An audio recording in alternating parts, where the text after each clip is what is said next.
Hello and welcome to episode 14 of On the Dawntrail. This is my complete Final Fantasy XIV MSQ guide and playthrough. So we are in patch 2.4 Dreams of Ice now, following post ARR content. Let's just get right into it. Traitor in the Midst. Try as I might, I cannot shake a creeping sense of dark foreboding, but it avails us not to fret about the unknown. We must concentrate instead on the problems of the present. The primals have been relatively quiet of late, and the beast tribes who summon them are under constant surveillance by the grand companies. Should any suspicious activity be afoot, you may be certain that we will hear of it. And until such time as a permanent solution to the primal problem has been found, we can do little but wait and observe. As for the Ascians, Urianger is wholly dedicated to finding the means by which we may defeat the dark beings. Let us pray for good tidings on that front. But all of this you knew already. Let us speak then of more current matters, in particular, the state of the Crystal Braves. Alphino did well to found the organization, but ensuring its smooth operation is another matter entirely. Though I do not doubt that he is doing his best, I felt that a helping hand or two would not go astray. To this end, I offered to send one of the Archons to assist him, but he declined. You know how he can be, independent to a fault, and singularly loath to help. Save, of course, when that help comes from you.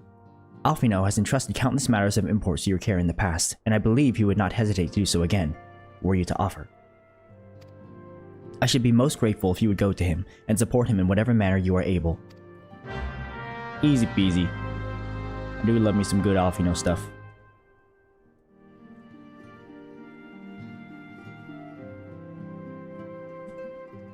Let's go see how Alphino's doing. Oh, he's literally... Oh, he's in the building! I don't know why, for some reason, I thought he'd be an Ul'dah. Alas, he is not. Look at this. Ilberd, Ida. Wow, place is a full house now. Look at Thancred. That's cute. What is it, Furious? And do be concise, I am rather busy. You would lend a hand, you say? I see. Well, now that you mention it, there is a matter that wants for attention. Given its sensitive nature, I was hesitant to entrust it to my braves, but the demands upon my time are such that I had little choice. Which is not to say that my men want for labor. Though we are but newly formed, there is already a great demand for our services, and we are hard-pressed to answer all petitions. But I digress. The fact is, I would sooner attend to this particular matter myself, but my presence is required elsewhere. That being the case, I've entrusted its resolution to my second-in-command, Captain Ilberd. Tell him that I sent you, and he will furnish you with the particulars. My thanks in advance, Furious. Captain Ilberd. There he is. What matter is this?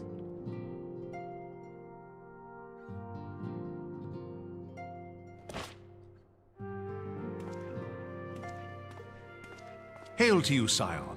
How might we serve you?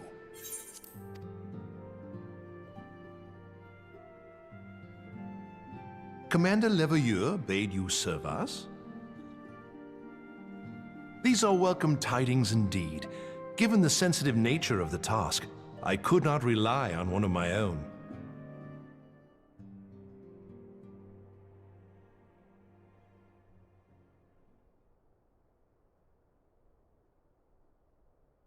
That which I'm about to tell you, I tell you in the strictest confidence.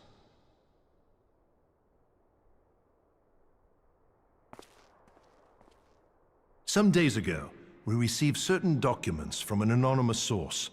They notified us of the presence of a Garlean agent within the ranks of one of the grand companies.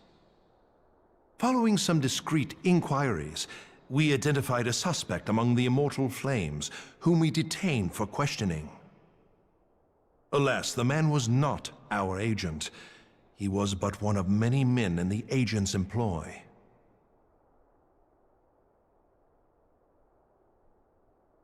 We pressed the traitor for a name, but he had none to give. He claims never to have met his master, whom he knows only as the Ivy.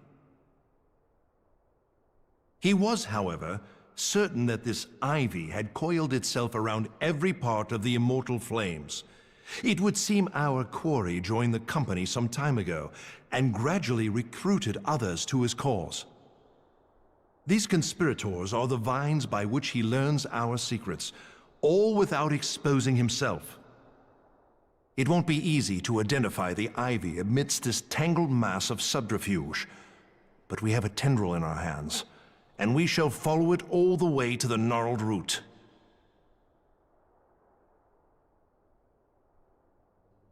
Now, much as I would prefer to proceed with due discretion, circumstances demand that this matter be settled post-haste. Garlemald's War of Succession nears its end, and it is feared that the Empire will soon resume its march on Eorzea. When it does, we can ill afford to have traitors in our midst. The ivy must be rooted out now. We must begin by apprising General Roban of our findings. I would ask that you accompany me to the Hall of Flames and remain on hand to see that things go smoothly. Assuming the ivy's tendrils are as widespread as we believe, he will be aware that an investigation is underway, and if that is the case, he may well move against us. We must be prepared for anything, while taking care not to betray our purpose by seeming prepared. A simple enough task for a one-man army like you.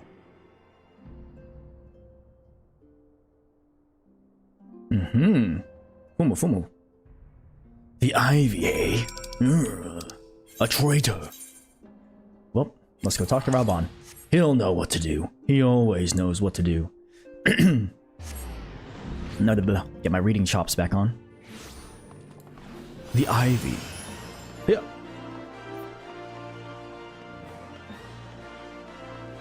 There you are, Raban.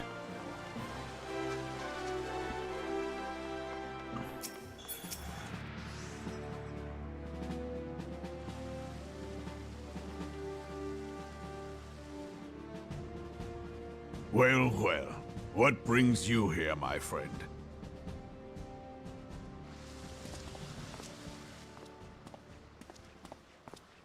He is here at my behest. Greetings, Roban. It has been a while. Hilbert, you old scoundrel. When they told me you'd be visiting, I scarce believed my ears.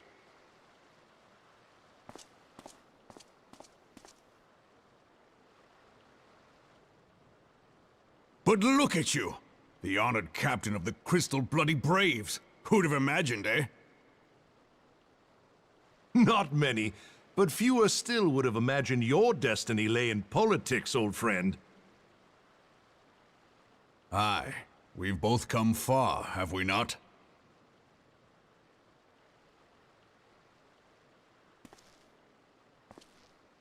Lest you wonder, Hilbert and I go back a long way. We've been friends and rivals since we were lads. The last time we saw each other, Alamigo had just fallen, so you can guess how many summers it's been. And in all that time, not a word from the fool. Ah, well, my dealings tended toward the modest and mundane, unlike some I could mention. As I hear it, no sooner did you reach Thanalan than the brass blades clapped you in irons and dragged you off to die on the blood sands. Being a stubborn sort, you won 1,000 matches and earned yourself a place in the people's hearts while you were about it. Then, with your mountain of prize money, you bought the Colosseum and secured a seat on the Syndicate. Those balls, brother! Rags to riches does not do it justice. You're a hero to the common man. Bah, spare me. I'm no hero. If anyone is worthy of that title, it's our friend here. Next to him, I'm little more than a glorified butcher. But you, Hilbert, you sell yourself short. By all accounts, you are an adventurer of some standing. I like to think that I did my part for the greater good. But if you're no hero, then I'm no adventurer, not in this company. Anyway.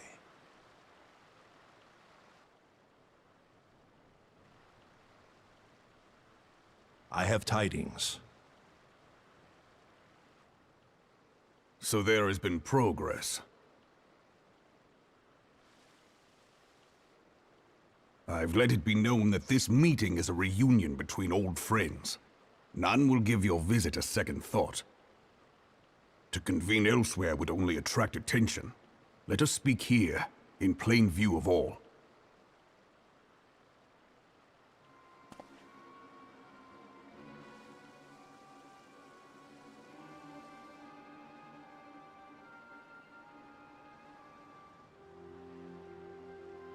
So it is we who have been compromised.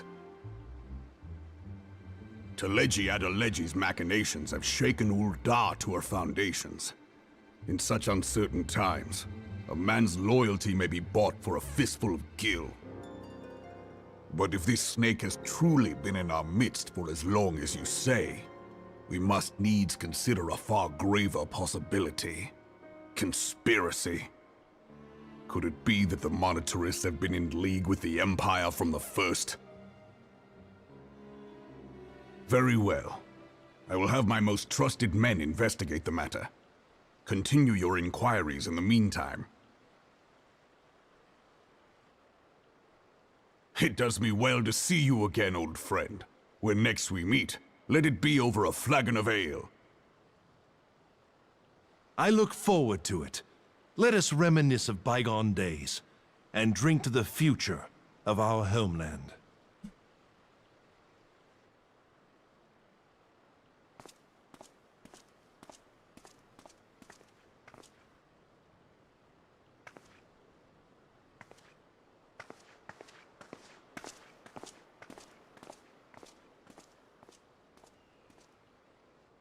Flame General, you wear the mantle well, old friend. I must work hard if I'm to keep up. Well, it would seem your services were not required after all. I dare say we have Roban's prudence to thank for that. Still, I was glad of your presence. My thanks, Scion. Little backstory about Raubon there, okay. Dude bought the whole Colosseum? Hey man, that's pretty good. Doing well for himself. So what's next, Ilbert? Our hunt for the Ivy begins in earnest, Scion. Suffice it to say, we must tread warily, but one misstep may well cost us our lives. Our business here is concluded for the time being. Let us return to the Rising Stones and report to Commander Levelure. Alright. Shall we?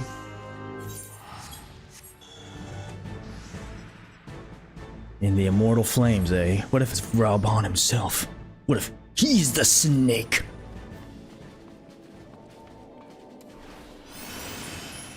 Oh, good old Cringe Corner hanging out with me. Let's see what Alfino has to say about all this.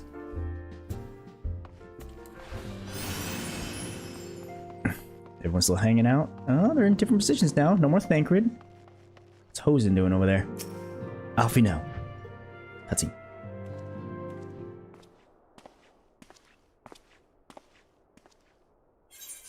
We have returned from Ul'dah, Commander. And not a moment too soon. Something has happened. Trouble? You will recall that the Fourth was tasked with reconnoitering the rendezvous site used by the Ivy's minion and his Imperial contacts. Soon after you left, we received word that the unit was ambushed en route to its destination. Gods damn it! According to the report, one of ours has been taken captive. The Garleans are not wont to treat their foremen with dignity, and I have grave fears for her safety. We must dispatch a rescue party at once. Recall those braves who are afield. Begging your pardons, Commander, but we have not the time. I'm afraid I must ask for your aid once more, Scion. An ill-prepared rescue party will only serve to provide the Garleans with more captives, yet time is of the essence. Simply put, you are the best chance we have. Captain Ilbert has the right of it. I trust you are willing, but of course you are. Now, Aliane of the Fourth lies in wait in the Tangle, near the entrance to Castrum Sentry. Seek her out and she will apprise you of the situation. Oh boy. Trouble. All the way back here, Moderna. Oh, I'm literally right here. I don't need to teleport, but... Too late!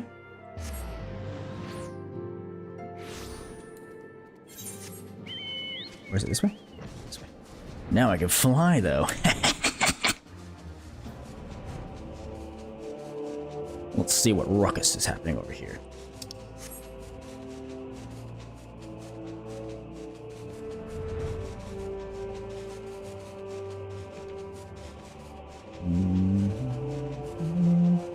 Crystal Braves.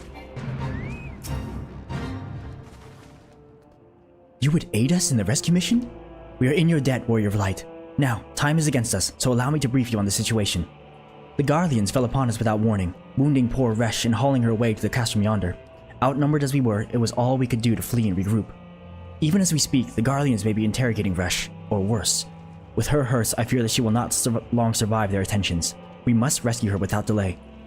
Our order may yet be in its infancy, but the bond that binds us is as strong as mithril. None of us will stand by while a comrade suffers. We, the remnants of the Fourth, will infiltrate Castrum Sentry. Please help us find Resh before it is too late.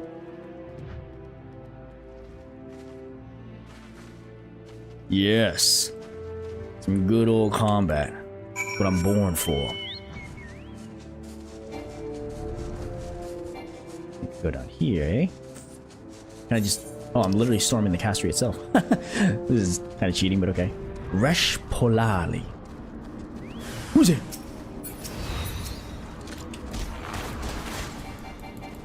Take out this guy right quick. Oh, jeez. There's more.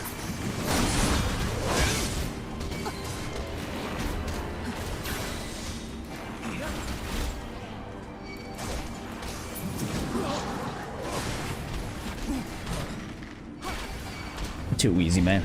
Too easy. I got you, Resh. Fear not. Curious is here.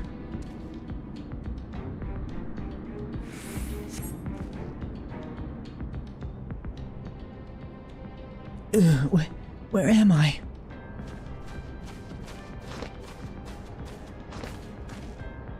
Resh, thank the gods we found you. And thank you, Warrior of Light. Now to quit this accursed place. Resh cannot move with those wounds. She will need to be carried out. I believe a diversion is in order. Might we trouble you to provide one?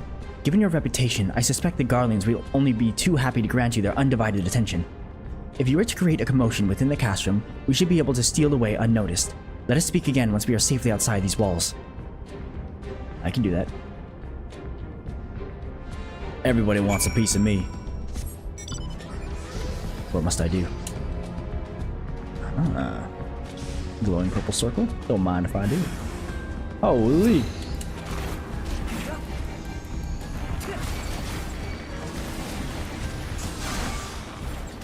Uh-oh.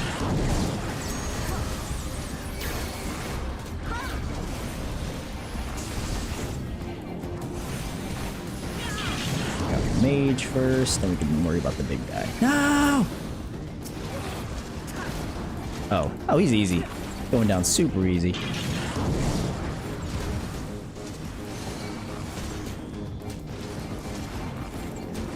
How's that for a diversion? Another one over here, huh? Oh, 3 locations. Okay, okay.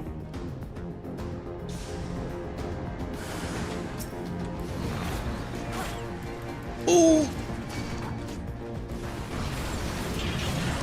Oh, jeez, I pulled everything.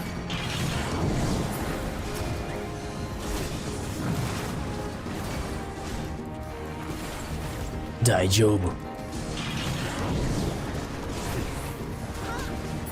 Too easy.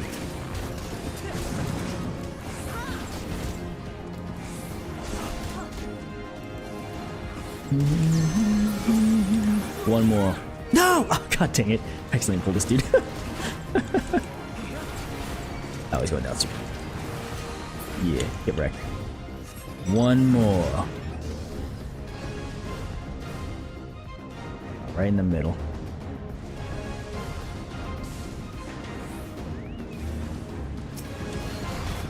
Sound the alarm! Nay, no SpongeBob. Why?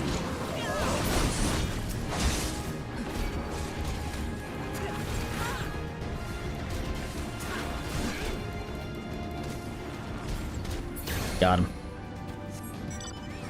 Unless, nope, there's still more. Jeez! Got enough there?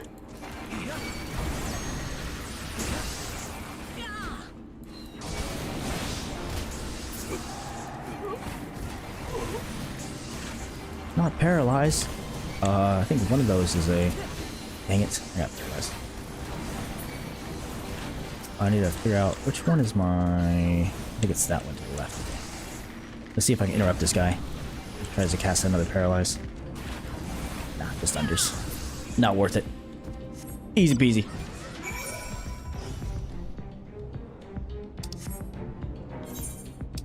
I'm coming. We've successfully escaped.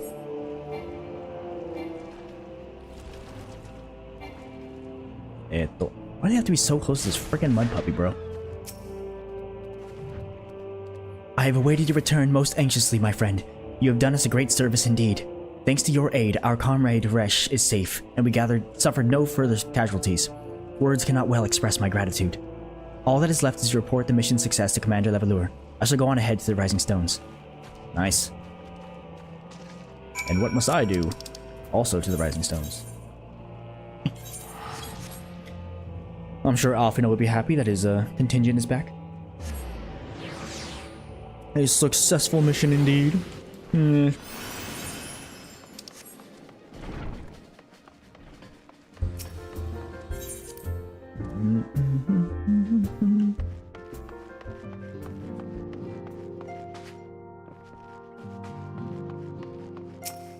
I've done it, Alphino.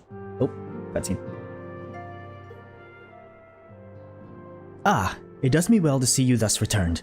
Though I doubt not your prowess, entering an enemy stronghold is generally considered to be a risky venture, and I must confess to having been a trifle anxious.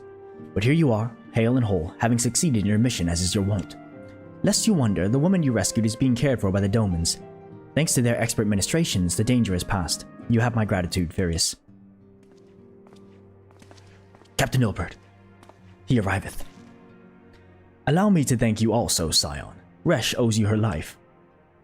We escaped with minimal casualties this time, but we can ill afford to be caught off guard again. The Empire is not an opponent to be trifled with.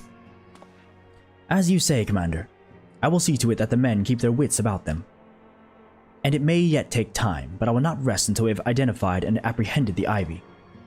I have every confidence that you will succeed, Captain.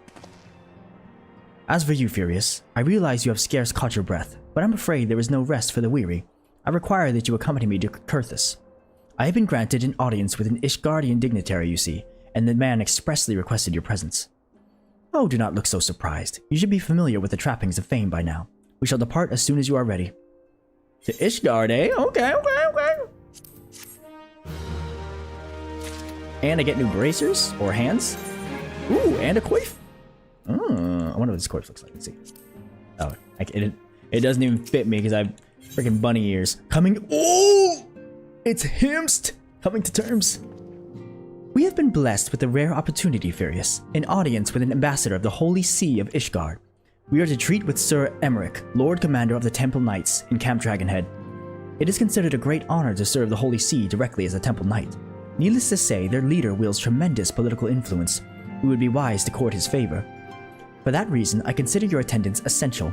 If Sir Emmerich wishes to meet the man behind the legend, I would not deny him the pleasure of your company. The antecedent should see the wisdom of this plan when you request her permission to accompany me to Kurthus. Mayhap you feel this would be a waste of your talents, which could doubtless be put to nobler use. If so, I should remind you that more can be accomplished with the stroke of a pen than the thrust of a sword. You make a compelling argument. Sometimes you just gotta do things by the book. Politics and bureaucracy are important, sometimes as tedious as they can be. Alright, Midfilia, give me your blessing, please.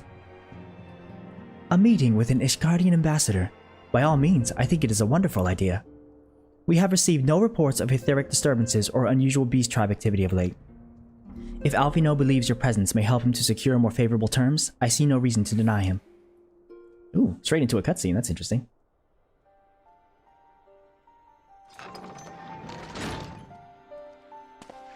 Antecedent. I take it Furious has explained the situation. He has. Yet welcome though those overtures are, I cannot help but wonder what prompted them. The Ishgardians have spurned all contact with the other city-states for decades. Why reach out now? Would that I knew. The question of their motive is one to which I have given no small amount of thought. Alas, I know no more than is generally known. I know more. The notoriously reclusive nation of Ishgard, situated at the center of Abalathia's spine, ruled by the Ishgardian Orthodox Church, at the head of which presides the Archbishop. Members of the original Eorzean Alliance formed in the wake of Alamigo's fall some 2 decades ago. Friends of convenience who withdrew from the Alliance as soon as the Imperial fleet was routed at the Battle of Silver Tear Skies. Interesting. Oh, Ishgard. Since which time, their borders have remained closed to all outsiders. They have rejected every one of their former allies' calls to reopen dialogue, turning a deaf ear to their neighbors' pleas even when the calamity loomed large. And on the fields of Carteneau, where brave men and women laid down their lives in defense of the realm, their banners were conspicuously absent. I have tried to convince Ishgard to rejoin the Alliance at every opportunity.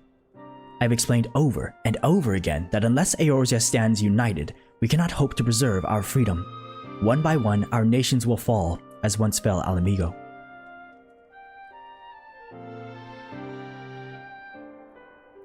And what have mine efforts yielded? Why not? Surely this can be considered a step in the right direction. I should hope so. Rather than the lowly messengers we have been fobbed off with in the past, this time we shall meet with a man of genuine influence. Of course, I'm not so naive as to think that they come to us out of the goodness of their hearts. We have something they desire, though I have yet to find out what. But such is the nature of diplomacy. They will bring their agendas to the negotiating table, and so will I, along with a handful of incontrovertible truths. The Empire will soon be at our doorstep once more.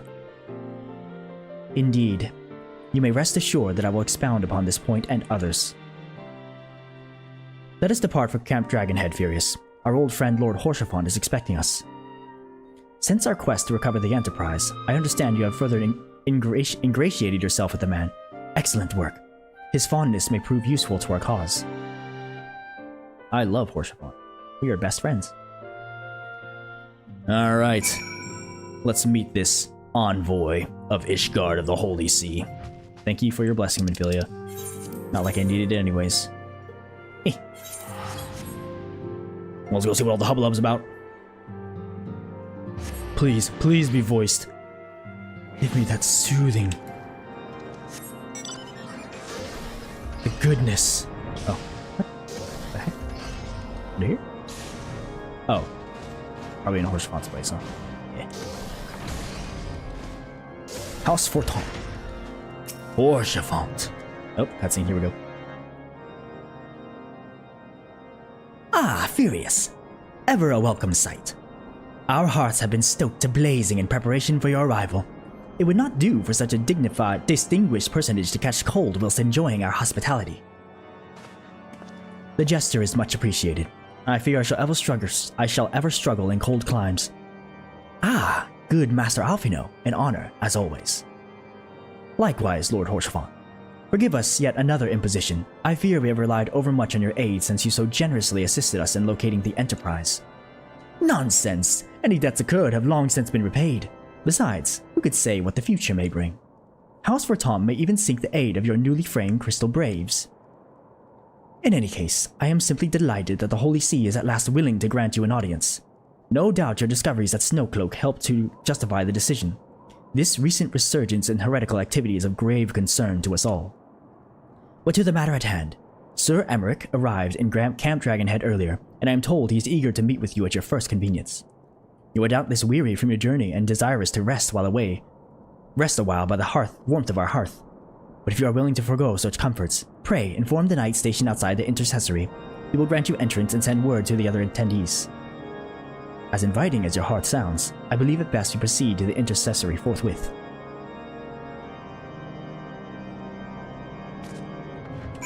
Sir Emmerich awaits. I believe he's over here, yeah? Yes, he is. House Forton Guard. We have been expecting you, sir. Pray, take your ease inside, and I shall summon the others. Let's do it. Give me that good butter. Come on.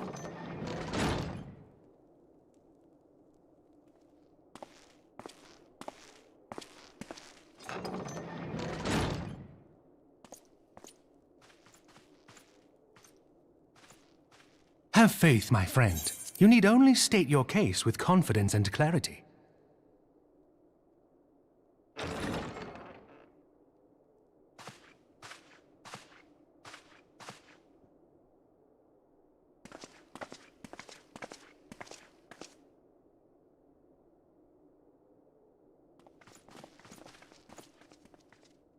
Commander Leveilleur, it is both an honor and a pleasure to meet you. I am Emmerich, Lord Commander of the Temple Knights. Alphino Leveilleur, at your service. Your reputation precedes you, Sir Emmerich. I think we will find that we have much in common.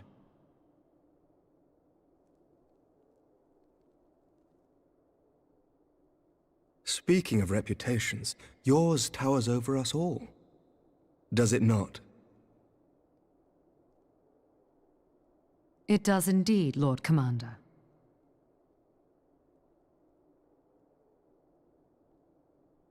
I am not too proud to admit that I have followed your activities with an interest bordering on fascination. Full glad was I to learn that you would be joining us. Now then, shall we begin?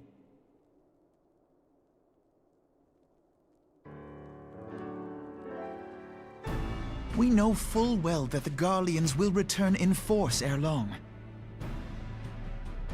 What is more, we have yet to achieve a lasting victory over the primal menace. The beast tribes continue to summon their gods, and each incarnation is stronger than the last. Ishgard is not immune to these threats. I must reiterate that it would behoove your nation to rejoin the Eorzean Alliance.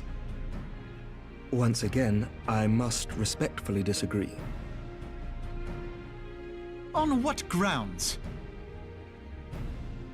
Despite their presence in Kurthus, the Ixal do not concern us. Their territorial claims pertain to Gridanian lands, and it is the people of Gridania whom they harry. Consequently, the Holy See judges this to be a Gridanian affair, and Ishgard does not intervene in the internal affairs of other nations. Even were that not the case, our forces are wholly committed to the Dravanian conflict.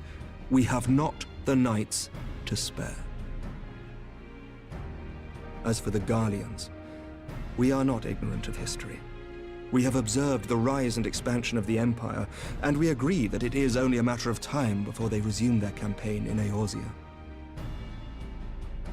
Then surely it would be in our best interests to present a united front. Mayhap one day, but not yet. Gaius van Belsar is dead, and the legion of conscripts he left behind lacks the will to fight. We think it highly unlikely that they will emerge from behind the walls of their castra for some time. Forgive me, but if Ishgard's position has not changed, why did you agree to this meeting?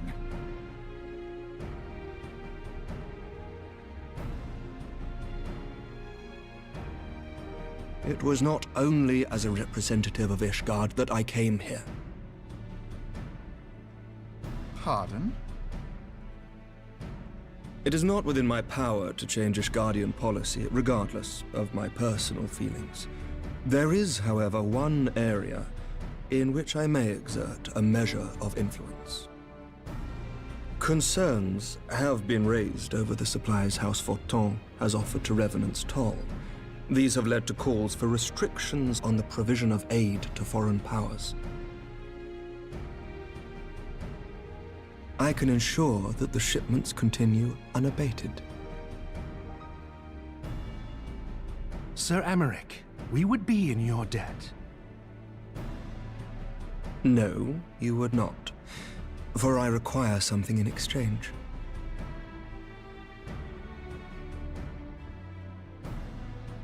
Of late, there has been a flurry of Dravanian activity, the purpose of which was not immediately clear. However, our astrologians have since observed alarming changes in the heavens. The dragon star waxes unnaturally bright, and there are whispers that it portends the resurrection of Midgard-Sorma. The fallen guardian of Silvertear Falls? That's absurd. Full many times have I gazed upon the dragon's corpse still wound around the Agrius, and wondered how different our world might be if it yet lived to plague the skies. I do not know, and I do not wish to know, nor does any son of Ishgard. Yet the mere presence of Dravanian forces is not sufficient grounds to send knights to Mordona, whatever our astrologians say. As I told you before, we have not the forces to spare. But we do. So you will intervene on our behalf if we agree to watch over the Keeper of the Lake. Do you accept these terms? I do. I will see that you are kept abreast of any developments. I regret that we could not come to a similar agreement on other matters, but I understand that you are not at liberty to make such decisions. Nevertheless, I hope that what we have accomplished here today will serve to demonstrate to your countrymen that we can work together towards a common goal. Mayhap one day we shall look back on this moment as the first step towards a united Eorzea. Mayhap we shall, Commander.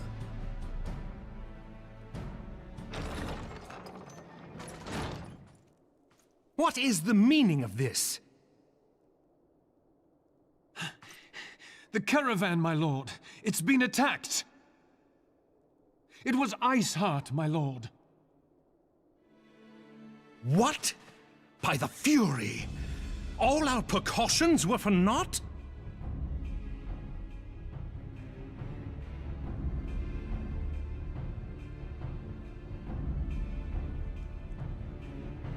Oh no! Oh no! Daijobu. I'll take care of this Iceheart lady. And Emmerich comes with a hard bargain, I see. Hard off, no. What are we gonna do? Just when we were starting to make progress. And to make matters worse, the caravan they spoke of was bound for Revenant's Toll of all places. Honestly, were I so inclined, I should think the gods were conspiring against us. Happily, however, I am not. I would know more of this attack. Let us speak with Lord Horsefant and find out what he's learned. Good idea. Information gathering is always the first step.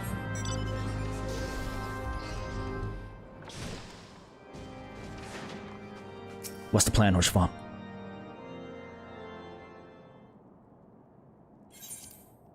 My sincerest apologies for the interruption, my friends, but the situation is such that we must act swiftly. If you would be so kind as to elaborate. Iceheart's heretics fell upon the caravan bound for Revenant's Toll as it was passing through Boulder Downs. 'Twas an ambush, swift and ruthless. In an instant, every knight was slain, every crate seized. Then, as quickly as they had appeared, they were gone.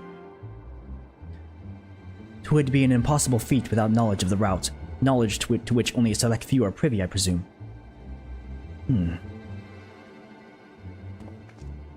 Quite. We can pursue that avenue of inquiry in due course. It seems to me that examining the scene of the ambush should be our first concern. The trail is yet warm. We must act swiftly, as Lord Horsefant said, lest crucial evidence be lost. You have a knack for discerning hidden truths. Curious, why don't you go and inspect the ambush site in person? An excellent idea! Inform my men of your intent upon arrival, and they will gladly share their findings. Alright, leave it to me once more. Do all the dirty work where everyone else sits around, hangs out. All these caravans being attacked before Revenant's Toll. It's messed up, man. The good thing is, as I said before, I can fly. So I'll be there in a jiffy. This is the first appearance of Sir Emmerich. Oh man, it's been a long, long time since I heard that voice. I remember the first time playing through the story and just, I don't know, like I mentioned before, the voice direction, the direction of casting, and I guess VAs just in general, after ARR is just leaps and bounds ahead of itself. And it just gets better and better. And when I first heard Emmerich, I'm like, oh wow, this guy's like distinct. He's got like personality. And I love it. Oops. Move along, adventurer. There's nothing for... Eh? Lord Horsefant bids you speak with us. Then you must be... beg your pardon, Scion. As you can see, they left nary a crate behind. Tipped the wagon for good measure, even. Whole thing's a bit odd, if you ask me. Would have been easier to just steal it, though a damn sight harder to conceal it, I'll allow. Reckon they came prepared, probably with wagons of their own hidden away off. But pay no heed to my ramblings. Absent of proof, it is not but speculation. Might be as the squire receiving care at the observatorium could tell you something more factual. That is, if he's awake. Unlike myself, he was there during the attack, not that his presence amounted to much. Let's find this squire. Get all the information we can.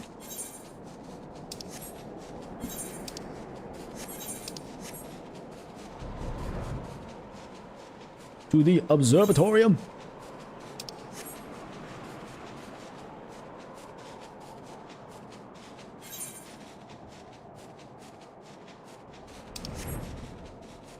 Dang, it's freaking dark and scary here in Ishgard right now. Or in Kurthus. Inside here? Can you go in here? Oh, you can. Who knew? But he's not in here. Maybe this one? Hello? Not that one. Upstairs, maybe? Aha, surviving squire. You've come to ask me about the attack, haven't you? We came upon them before the entrance to the Hall of the Seven Echoes. Pilgrims, we marked them as, lost and ill-equipped for a journey further north. Our leader called out to them, and one stepped forward to answer. Slowly she approached, her silver hair flaring in the wind like melting snow. Just a young girl, I thought, some poor lost lamb in search of salvation. Our leader must have thought the same, else why would he let her draw so close? They exchanged some words I couldn't hear, and she leaned forward as if to kiss his cheek. And then he sighed and crumpled to the ground. I didn't know what had happened till I saw the snow turn red. And then there was red everywhere I looked. I tried to fight, but took a blow to the head, and by the time I came to, the others were dead, and the heretics were unloading the wagon. I mean, they'd have killed me, so I just lay still and listened. Iceheart's people spoke of deliverance and resurrection, and they spoke of Shiva. Shiva! Oh no! I have all the information I need. Shiva is a primal. This will not stand here in Eorzea. Something must be done. Nope, cutscene. Ah, you returned. What news have you for us? It seems the Lady Iceheart does not scruple to sully her hands with blood. Who is this Shiva the heretic spoke of? Have you not read a single line of the Enchiridion, Master Alphino? Shiva was a traitor to kith and kin, an apostate who lay down with dragons.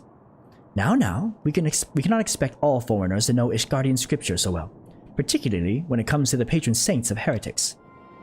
Wait, you say she is their patron saint? Oh no, it all makes sense now. Lord Horsefont, what was the caravan's cargo? If I recall correctly, the Diamond Forge had requested a rather large quantity of crystals.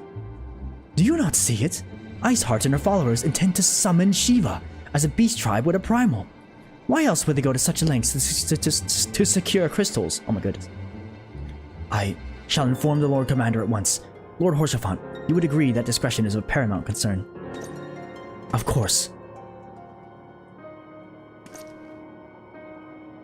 I trust we can count on your continued support, Master Alphino. The Scions of the Seventh Dawn are sworn to combat the primal threat. Our support is a given. I will need to send word to my brethren in Revenant's Toll. Our entire order must turn its efforts to the prevention of this summoning. Naturally, that includes you, though I am sure you would not miss it for the world. Ooh. I'm getting a full-on outfit change here. Quite nice. Uh-oh. Oops. Oh, and it's a dumb-looking outfit. Oh no. Krongo is green. Strength and unity. The persistent attacks on our caravans seemed little more than a nuisance at first. The heretics were a problem, to be sure, but a relatively minor one. That was before I discerned the purpose behind their attacks, of course. Now, they have my undivided attention. After apprising Minfilia of the situation, I shall summon a unit of Crystal Braves to assist us. As for you, Pyrrhus, pray join me in Whiterun Front. Since the incident at Snowcloak, the Knights of House Durandare have redoubled their reconnaissance efforts in the region. It is my hope that they have information which may help us to determine precisely where the heretics are hiding. Given our mutual enemy, Lord Drillamont should be eager to oblige us. I shall see you there, then. Good. Oh, but no, don't tell me what to do, man. strength in unity. Lord Drillamont again, huh? Hopefully he'll help me. Kind of a punk before.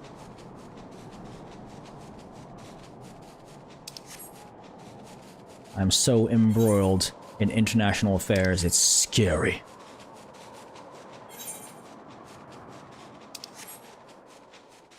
Oh, Lord Drillamont. I wonder if I can access it from the top. Let's see. Is there a door? There is a door. Let's give it a... Oh, look at that. Maybe this goes directly to him. Aha, it does. Oh, girl, how'd you get here so fast? Nope, cutscene. The Scions of the Seventh Dawn wish to join the hunt for Iceheart. Your assistance is more than welcome, my friends. Considering the report I just received, I dare say your timing could be no better. We are all ears, Lord Drillamont. A band of pilgrims was seen transporting a large number of crates to the west. Their garb appears to match the description provided by the squire who survived the attack. Alas, our scouts lost track of them at Snowcloak, that self-same frozen wall which we speculated might conceal the heretics' hideaway. Suffice it to say, the disappearance of these pilgrims and their provisions all but confirms our suspicions. I have heard enough. My knights will join the hunt. I took the liberty of summoning a unit of Crystal Braves to Whitebrim Front. Given the gravity of the situation, I trust you will agree that we must use every resource available to us. These are extraordinary circumstances, Commander. It would be in our best interest to coordinate our efforts. Such was my intent from the start, Sir Emmerich. And so it begins, my friend. Though I dare say it will prove an all too brief collaboration, Iceheart will not elude the combined forces of the Crystal Braves and the Temple Knights for long. Nevertheless, a wise man does not wager all upon the success of a single solution. There may yet be subtler means by which we can locate the heretic's lair. Mayhap Lord Drillamont has one in mind. He's right there, bro. Can I just ask him? Oh, uh-oh.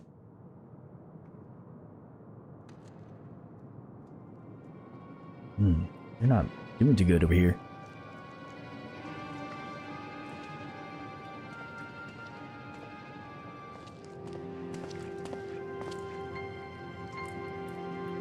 Yes, yes, excellent.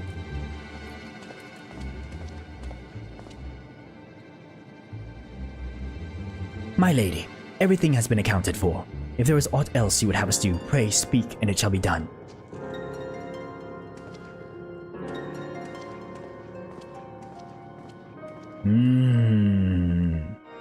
A glimpse behind enemy lines, I see. Nope. Nothing good. Lord Drillamont, what must we do? Dark words, dark deeds. It seems as though we are always one step behind, our quarry ever just beyond our reach. Though I would like to believe that the tables are about to turn, I must confess to having certain doubts. A joint effort may succeed, where others have failed, but it could yet yield the selfsame result. Fortunately, we are not without other options. I trust you haven't forgotten Inquisitor Guillaume. We have not. The mystery of how the heretic remained undiscovered for so long has been much in our thoughts, as has the question of what steps might be taken to prevent a similar breach of security in future. Accordingly, we conducted an exhaustive and covert evaluation of everyone in Whitebrim Front. Though some were found to have committed certain minor transgressions, we identified only one possible heretic. If this man has pledged himself to Iceheart's cause, we will have taken note of the movements of the Temple Knights and the Crystal Braves, and upon recognizing their intent, he may attempt to warn the heretics. The man's watch is to end soon, at which point he must report to Sir Jean Tremont in the yard. I would have you keep an eye on him. If he ventures beyond the walls, follow him discreetly. Should he meet with a heretic, do not interfere. Simply watch and listen. I've seen to it that the suspect knows nothing which could endanger our plans. Ah, a bit of subterfuge, eh? Okay. I can dig it. I can get jiggy with it. Destination. Let's see what's going on. What secrets await?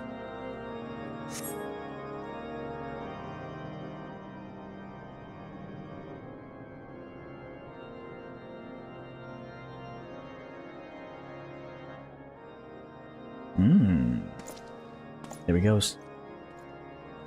Follow him, Furious. push-ups in the cold in full armor? Okay, you know, that's one way to train, I suppose. The suspected heretic leaves to the southwest gate.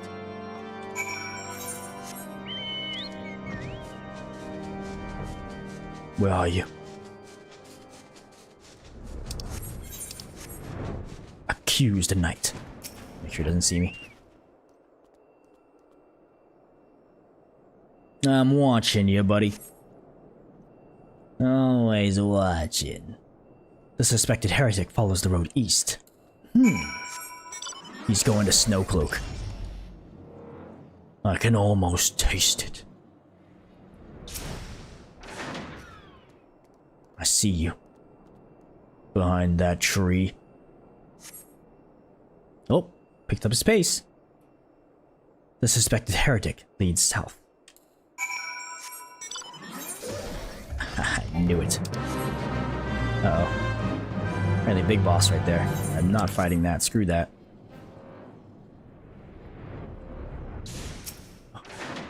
Where is he? I don't see him. Oh no. He went too fast for me. No bueno.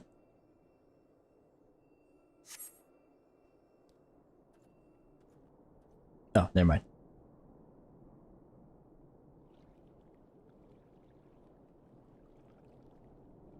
Hey! Hey! Where in the seven hells are you? I'm freezing my bollocks over here.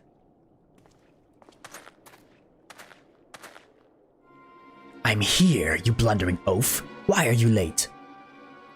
Standing on the wall, why else? I have duties to fulfill, you know. Your sole duty is to the... Bloody echo. Lower your voice, or they'll hear us and wipe her in front. Yes, of course. The Temple Knights are... in Snowcloak. This is what you bring to me? We already knew about... Our comrades in Boulder Downs will use the tunnels... dead before they know what's happening. Nevertheless, if you waste my time again, is that clear?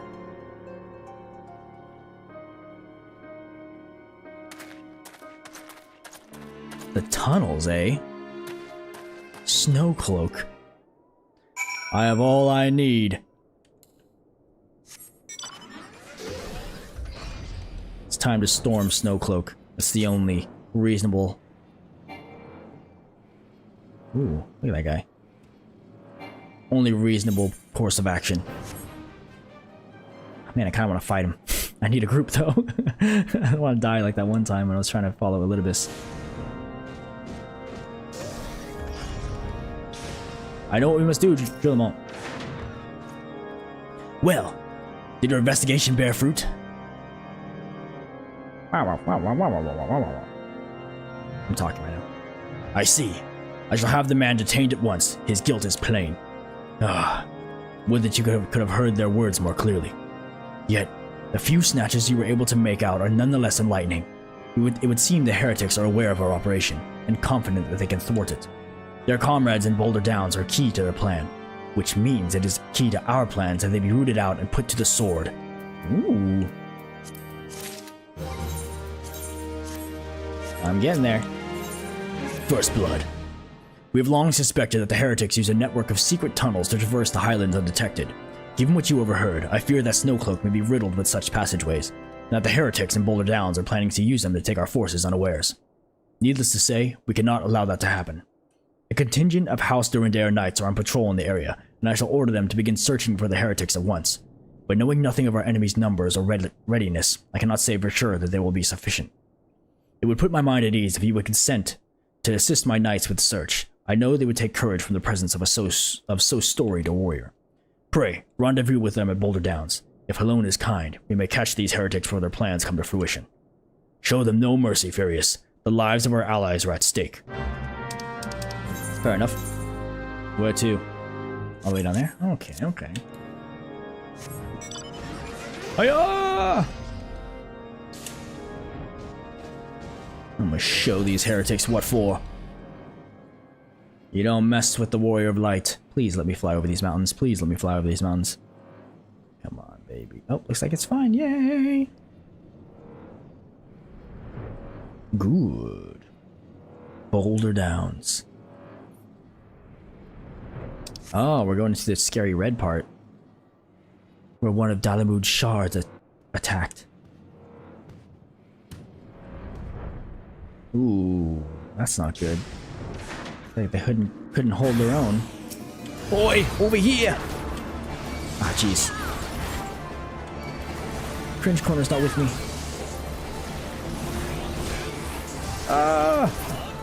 Should have summoned him beforehand. Haha! Interrupted, baby.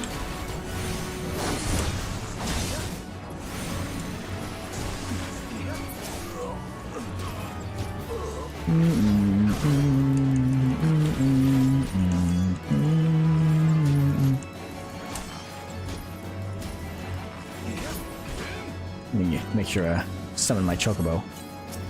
Wear this one! Nay! Oh, SpongeBob. Why? Killed him before he even got his defensive stuff up. Idiot. Slow? Get out of here. What I thought. Search the heretic's effects. What have we here? Why, it's...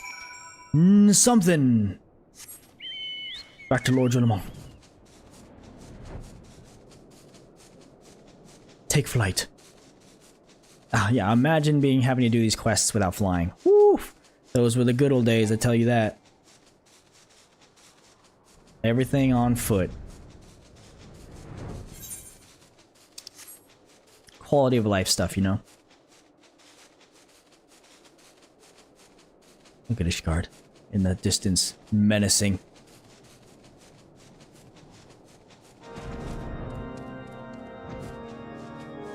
Alright, shoot them all. Whoa, a little close there, buddy. My knights sent no word of your coming, Furious. What has happened? What is that in your hand? Uh-oh. Clues, my friend. By the Fury, those were veterans with years of service. And now they lie dead in the snow. Ugh. Their bodies must be recovered and... No. We have not the men to spare. Not now. Not while Iceheart prepares to summon an abomination. The heretics you dispatched were not of sufficient number to contend with the combined strength of the Temple Knights and the Crystal Braves. There must be others, and I'll wager they are on their way to Snowcloak as we speak. To make matters worse, it seems a traitor you followed managed to pass the heretics something of value after all. The parchment you recovered is a timetable of the guardsman's watches at our outpost in Snowcloak. The traitor was stationed there long before he aroused their suspicions. Would that we had caught him sooner! With this information, the heretics would know when the watch was weakest. They could use their tunnels with impunity and prepare for ambush. The timetable has not changed, you see. Of course, it will be changed now, but the heretics may already be in position. House Durandare must send reinforcements, even if it means withdrawing knights from the Stone Vigil. I can see no other way to safeguard the lives of our allies. Probably a good idea. Lives come first. Yeah, sorry, a little close here, buddy. The path of the righteous. Time is of the essence, Furious. While my knights make ready to depart, the heretics may take our allies in Snowcloak unawares. Superior training and equipment will avail them not if they are cut down ere their swords are drawn. But all is not yet lost. If you leave now, there may still be time to warn them. Make haste, I beseech you. Fly to Snowcloak and tell Sir Emmerich everything we have discovered. He said fly. He knows I could fly. Come, Cringe Corner. Our friends need us. Quickly now. Make all haste. At least it's not stormy anymore. It's not dark and scary. The pathetic fallacy has been lifted. What is it? Ooh, Sibek.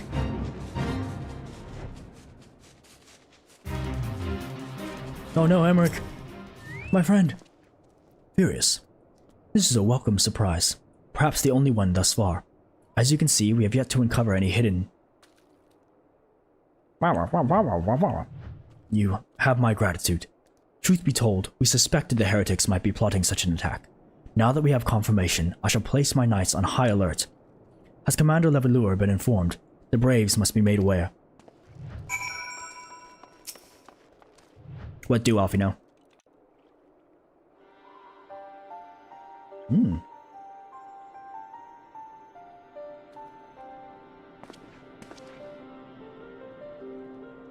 must be here. I am certain of it. Why else would they go to such lengths to defend Snowcloak? 'Tis but a pity this discovery comes when an enemy has us at such a disadvantage. Forewarned though we be, the heretics know the terrain far better than we. I dare not think how many are watching us at this very moment. Confound it! This is all wrong! Iceheart has us scrambling to save our own skins when we should rightly be straining every sinew to find her and stop this damnable summoning. There she is! Come here, girl. Oh.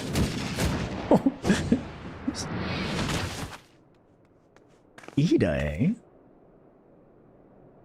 That was close. They didn't hurt you, did they? Only my pride, Ida. There will be others nearby. We must see that they are given a similarly warm welcome. Commander Levalure.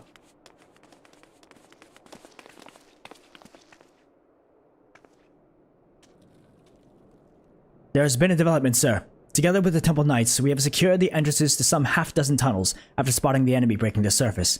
That is not all, sir. We think that one of them may be important. Certainly, the heretics near flung themselves upon their swords to defend it. Aha!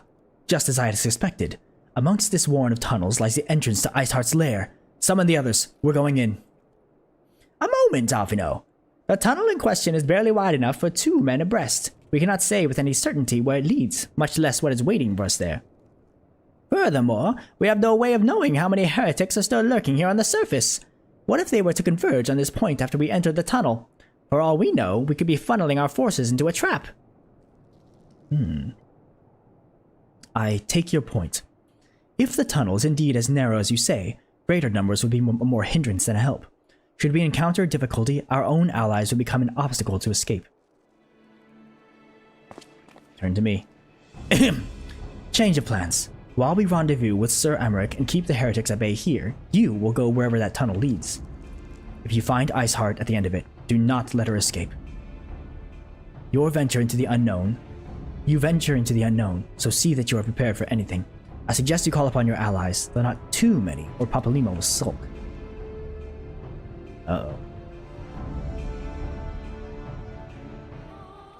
Let's do it. Let's do it, dude. The entrance to the tunnel, sir. It's just over here. Had we not seen the heretics breaking the surface, we would never have noticed it. Per Sir Emmerich's orders, we will stand guard outside. Please be aware that even should you encounter significant resistance, we cannot leave our post. Snowcloak is now accessible. Let's do it.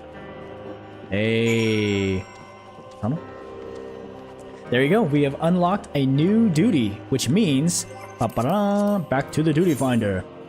And I think Snowcloak is, yes, it's a regular dungeon, a 4-person dungeon. So actually, we don't need to use the duty finder. Instead, what we can do is do duty support.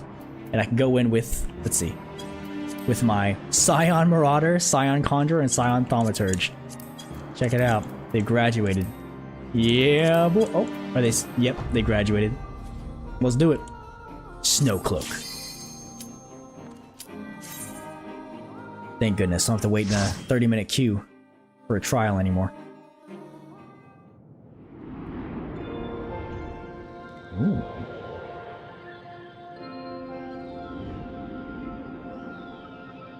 Ooh, that's quite pretty.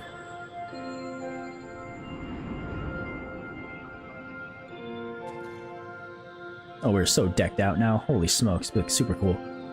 Alright, my friends. Have faith. Forward. Oh, I need to change my portrait. Dang it. We're pulling a lot. I hope we can handle this, Marauder. This is no time for sightseeing, my friend. I agree.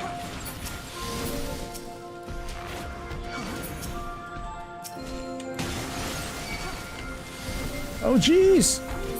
Come on, Marauder. Alright. Back to the old tried and true AoE.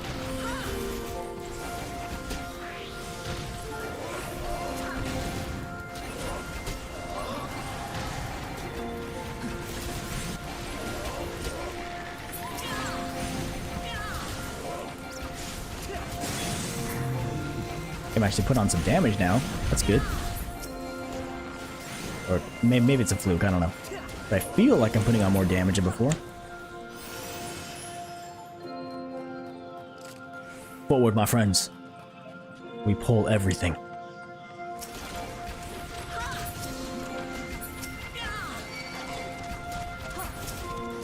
Let's see some more. Oh, this is it. Come on, Marauder. Help!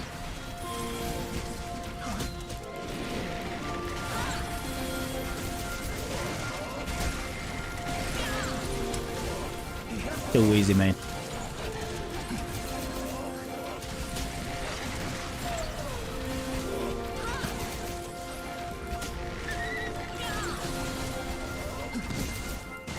Who's that? Oh, I thought my turret's way over there. He's like, yeah, I don't want to get close because it's a little scary up here. Ooh, too frightening for my taste. A white bear.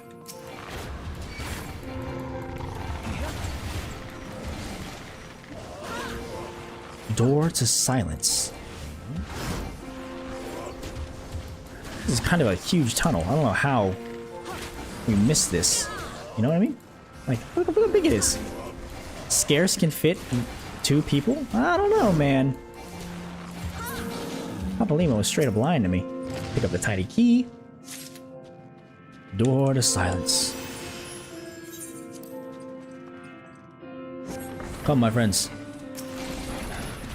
We must go with post haste. Oh, I have to kill these guys first. Dang it. It's the worst.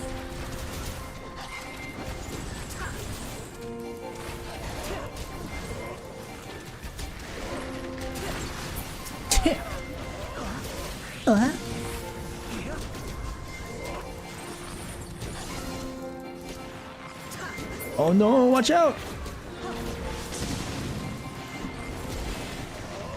Flames of judgment blaze and burn! Ooh, boss already. Wandil. I think they actually changed... It's freezing in here. They changed this whole dungeon since the last time I did it, so I don't know the mechanics anymore. This will be fun.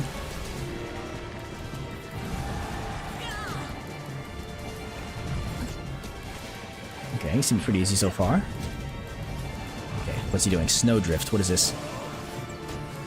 Let's find out.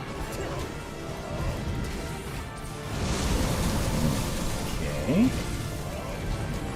That did something.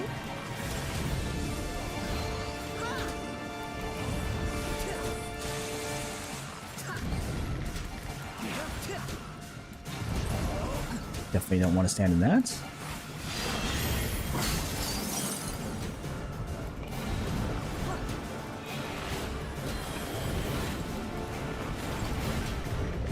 I think it's just raid wide. Let's see, do I lose health when it goes?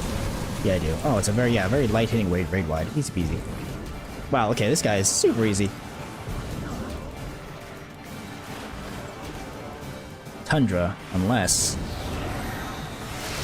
Okay, okay. Changes the battlefield. Nope, make sure you don't stand in that.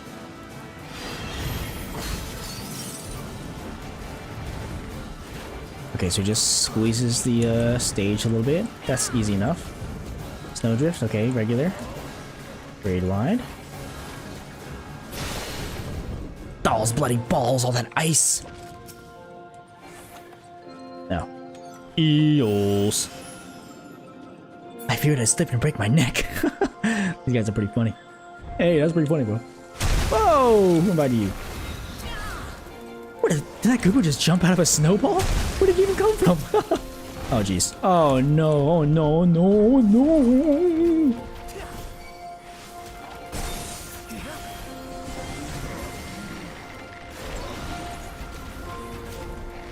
Sickly sneeze. I guess that's one of a really good reason for you to go with the duty support. You get these people that are your party members, they say funny things, and they comment on the dungeon. That I think can be pretty fun.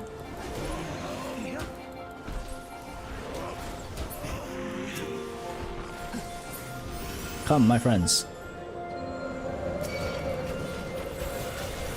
Oh my, owie.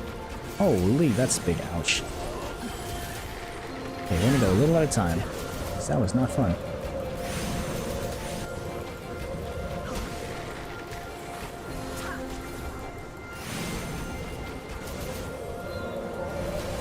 How long is this going to take?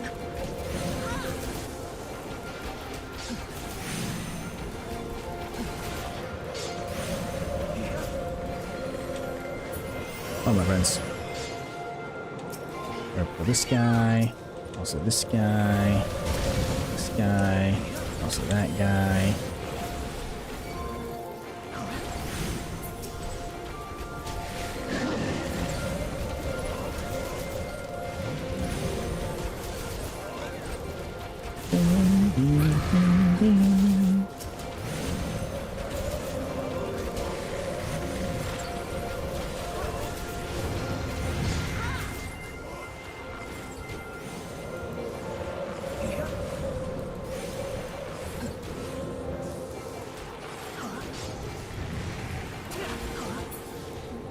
Come.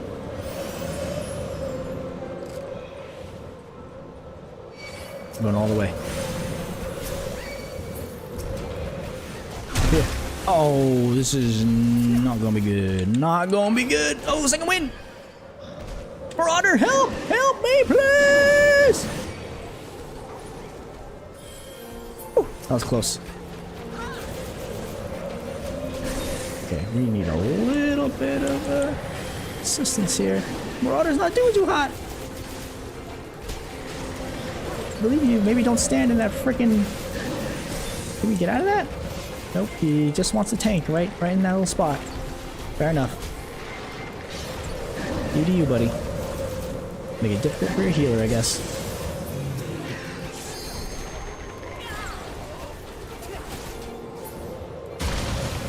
Whew. That's a close one. Yeti. Okay, let's see if the mechanics are the same for this guy.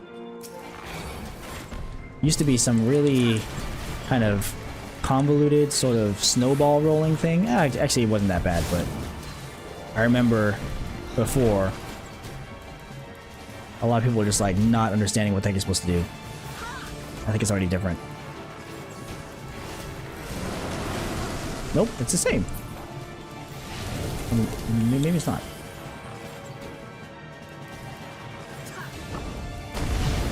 Ooh. Oh yeah, it's different. Before you had to target those snowballs and roll them so they get bigger, and then you shoot the snowball at the boss, which does massive damage and then stuns him, or something to that effect. Obviously, this is not that anymore.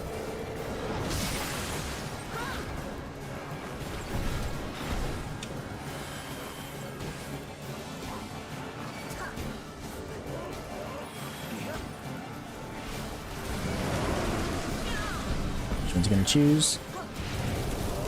Over here. Oh, nope, not that one either. Over here, here. Yes. Ah, kinda neat. Stay away from the snowballs, that's easy enough.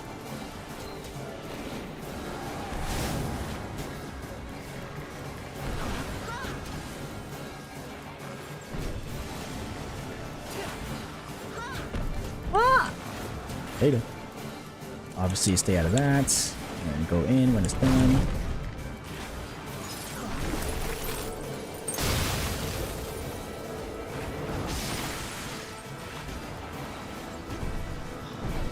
Not a bad fight. I like this a lot better. I'll tell you that much. Still rather simple, but I'll take it. Which one are you choosing, buddy? Stay from that one, obviously. Stay from that one, so yeah.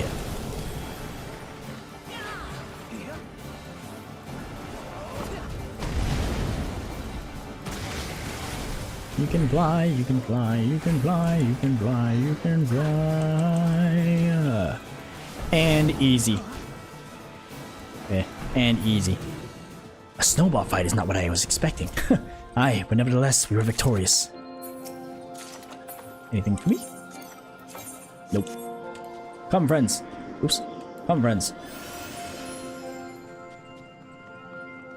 We pull the whole room.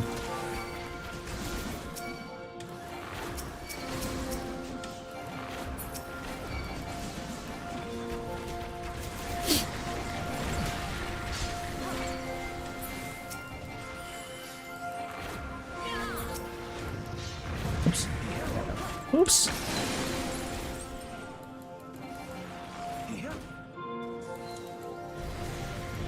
Come on now.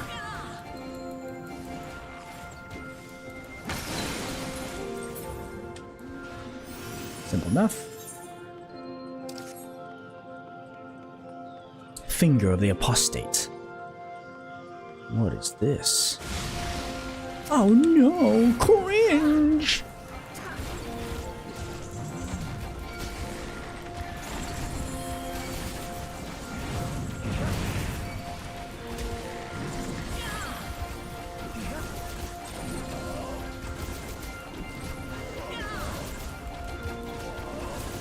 Elbow drop. Whoa! That was pretty cool.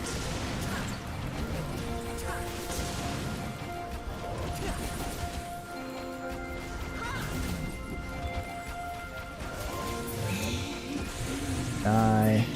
Which way? This way? Oh, this way. Oh no! There's more of them! What the heck is that thing? Whoa, hybrid gator? That thing is frightening. Oh, there's a whole bunch of these things.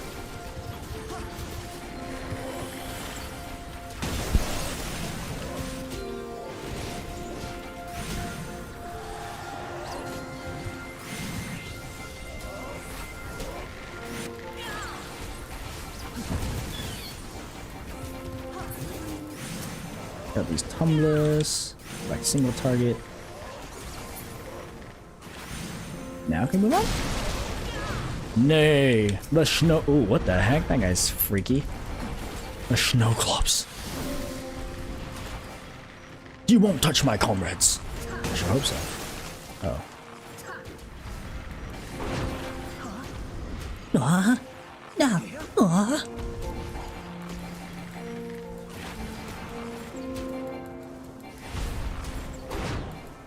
Yeah, get wrecked. Now we can move on, yeah? Thank goodness. Dove Evis. Interesting.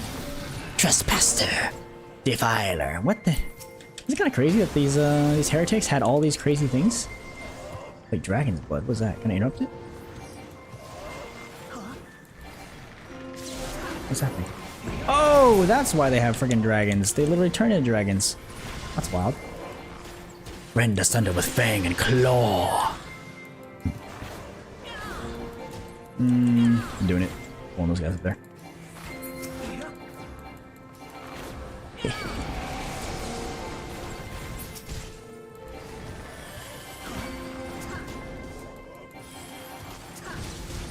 Now we switch over.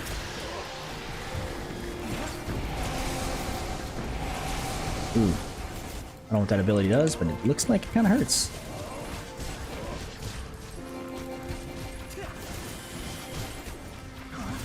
You won't touch my comrades.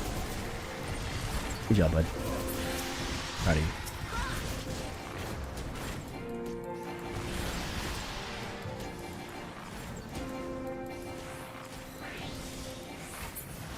Nice. This must be it. Oh. I need that finger of the apostate. The finger of the prostate. Defeat Fenrir. Oh. Holding a frickin' Fenrir back here, huh? The door to oblivion. We'll see about that.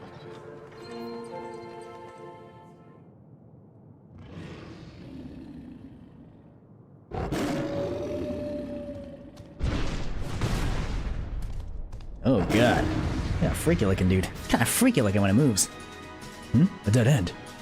There they are! Any other crazy things you want to say? Nope, that's it? Okay. My, what terrible fangs!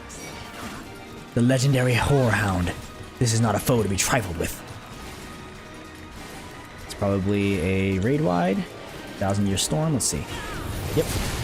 Does pretty decent damage. What's happening? Okay, okay. Things are falling, okay. We got 4 pillars here. Oh, yep, they're behind pillars, more than likely.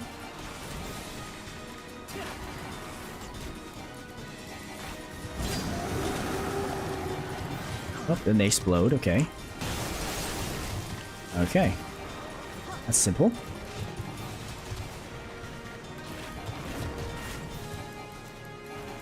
Away from pillars. Tank buster. Don't go close to the tank.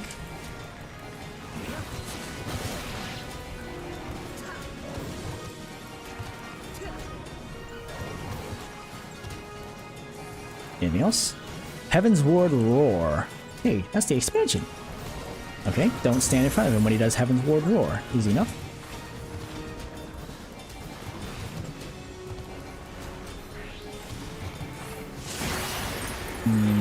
This is okay. Stay away from those as they drop down and then get behind them as they... Oh, probably only get behind this one. Yeah, thought so. Those also explode and now move out of it. Is it gonna... Yep. Too easy. That has to be all the mechanics. Let's see if there's anything else.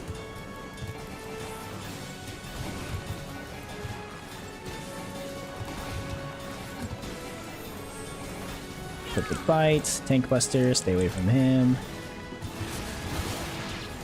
Easy enough. 1000-year storm, raid wide AoE. If I had mitigation, I'd pop it, but as of yet, I do not.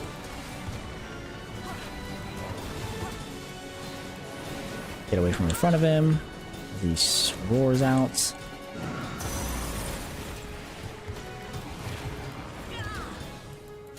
Hey, easy. Rinse and repeat.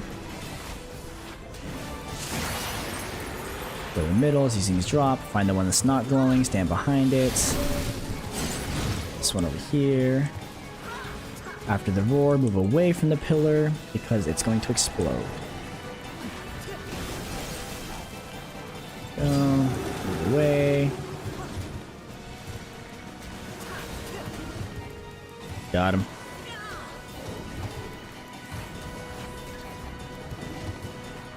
Hit him with the big one.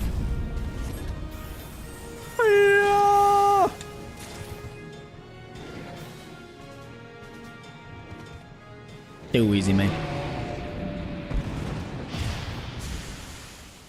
Routed the heretics single-handedly. Me and my friends. They're scions now. Be cool if it was Hoary Boulder and Coltonet. Thank you. Thank you. Good job, good job, good job, good job. Ooh, treasure, huh? Hero's Necklace of Slaying. It's not better. Therefore, don't you need it.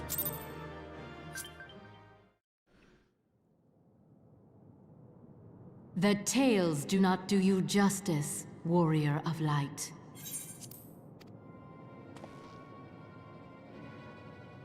Iceheart. Yes, I know who you are, and you know who I am.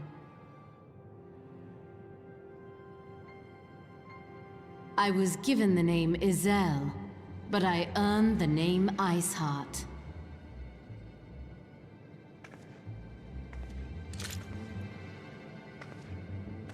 This endless cycle of hatred, of bloodshed, of sorrow, you would see it continue, O noble warrior of light. I would not. I will not. I will bring an end to this war between dragon and man, no matter the cost. In time, you will come to understand that what we do for the greater good. For Eorzea, for Hydaelyn.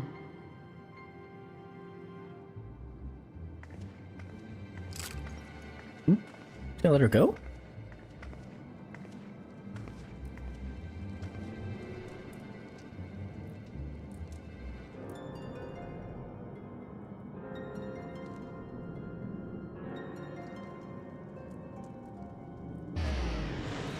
Oh, see ya. I literally could have taken down their leader right there. Saved us all the trouble. But alas, I'm too nice, I guess. The path of the righteous. That took longer than expected. What news, Furious?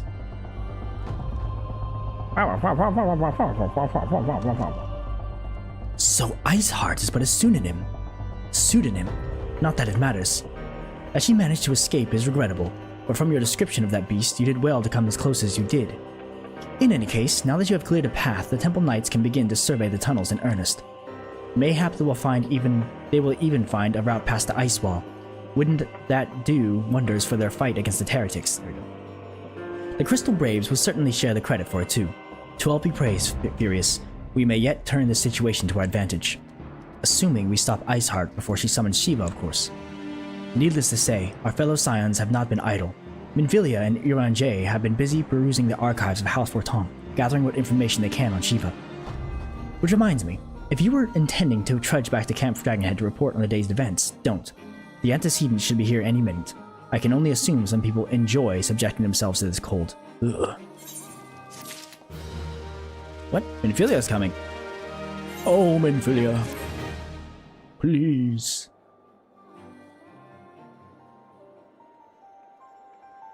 Oh, you look so stupid. Nice coat. No midriff today, huh? Antecedent. You come to us straight from the archives of House Forton. I trust your time there proved fruitful. Would that it had. Urian J and I scoured countless texts, but that we found was of questionable veracity. Accounts of Shiva's life and deeds are sparse and contradictory, only agreeing upon one point. She lay down with the dragon, the gravest of all sins, according to the Ishgardian faith. Yet in the eyes of Iceheart's followers, this was a holy act, the blessed union of man and dragon. How such a thing could even be possible is quite another question. Suffice it to say, I very much doubt that we will find a useful answer in the archives of House Forton.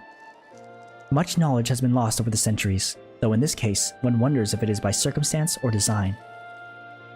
You said that Iceheart took a moment to plead her case prior to escaping, did you not? Viewed without prejudice, most would agree that bringing an end to an endless war serves the greater good. I think Sir Emmerich might take issue with her methods.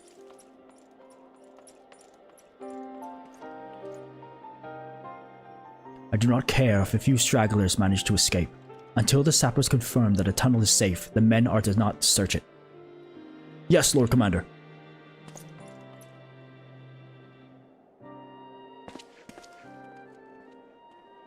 Shall we see what he thinks? You propose your foes with less zeal than I expected, Sir Emmerich. You pursue your foes. Lest you misunderstand, I do not deny that our enemy has given us good reason to be prudent. I merely meant, you being a man of faith, that I had expected a certain single-mindedness. After all, was it not by the will of Halone that your ancestors came to this land, while they took up arms against the Dravanians? What would they have done in your position, I wonder? There are those who believe that faith is a renunciation of free will, that unquestioning devotion is required of all who would live a life in service to the Fury. Such righteous fervor may well serve a knight on the front line, less so a leader of men. We are all at liberty to interpret the scriptures as we will. I choose to believe that the Fury would value the lives of her own followers over the deaths of her enemies. But I would not presume to speak for the Knights of Eld. 'Twas a different time, nay, a different era, and scripture tells us only so much. Twould that it would told us more.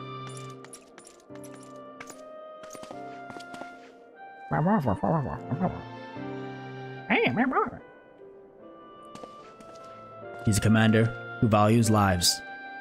Truly the best.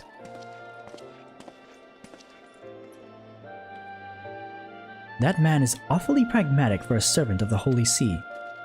A welcome trait at the negotiating table, to be sure. Less so when one's enemies are making ready to harness the power of a god. Mayhap he does not truly believe that Iceheart's plan can succeed. Truth be told, I too remain somewhat skeptical. Shiva was real, a living, breathing woman. Of that there can be no doubt. In this respect, she differs from every other figure to have been summoned, each of whom was worshipped as a god. The sole exception being good King Mogglmog XII, the myth made manifest in response to the fervent supplications of the Mogglesguard. Saint Shiva may differ, but what of the heretics?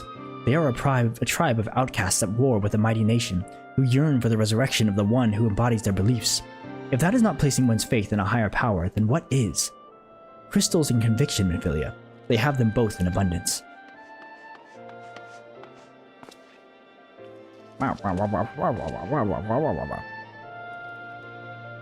Can that truly be all that is required?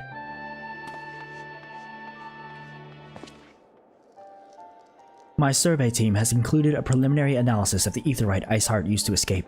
They believe that she teleported to another Aetheryte, somewhere not far to the west. Despite the apparent proximity of this second Aetheryte, however, they have been wholly unable to detect its presence directly. Unless Iceheart has some means to mask its signal, I can only presume that she had it destroyed to prevent us from following her.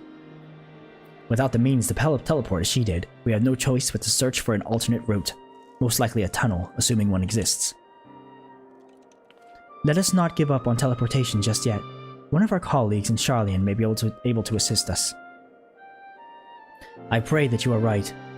I dare not think how long it will take us to survey the entire tunnel system.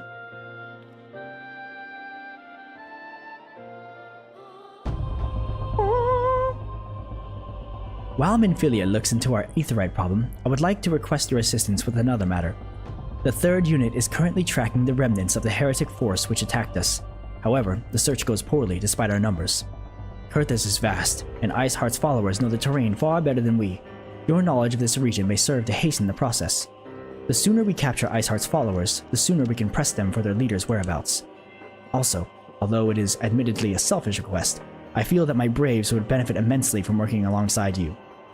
While we have our fair share of veterans, we also have more than a few less experienced recruits, many of whom look up to you, in case you are not aware.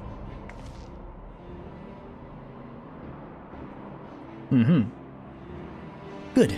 I knew you would understand. Yu Hase can deprive you of the details. When the task is complete, come and find me at the observatorium. Captain Ilbert and I are meeting to discuss the latest developments in his investigation. The Temple Knights shall hold Snowcloak in our absence. Let us leave them to their work. Ours is more pressing. Fair enough. You don't want Minfilia's cloak. At least she knows how to properly dress in this weather. Alphino? Not the smartest dude, tell you that much. Yu Hase. There you are, Furious. Commander Levelure instructed me to wait for you. Your assistance is most welcome, believe me. Most of the Third hail from Ul'dah, and for a man accustomed to the feel of sand beneath his boots, the crunch of snow can be rather disconcerting. But to the matter at hand. Nary a moment ago, I received word that the heretics we seek have been spotted making for Danafin Pass. My braves are already in pursuit, and I should be grateful if you would join them. I myself shall be taking part in the hunt. Never let it be said that I do not earn my coin. Right. It's all about the coin, eh?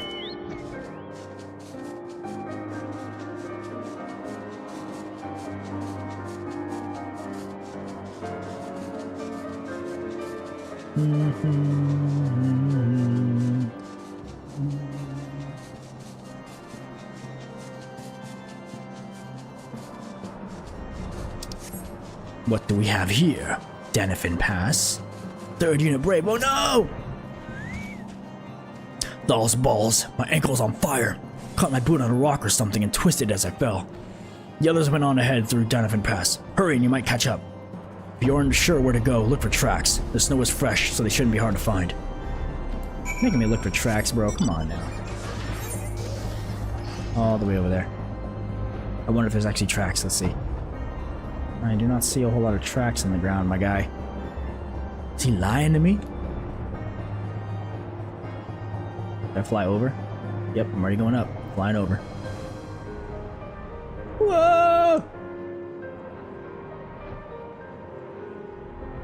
Back into the Boulder Downs. That Cyclops is still there.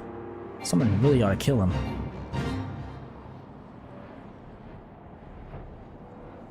Fresh Prince, eh? Oh. There's definitely some fresh prints. The tracks lead southeast.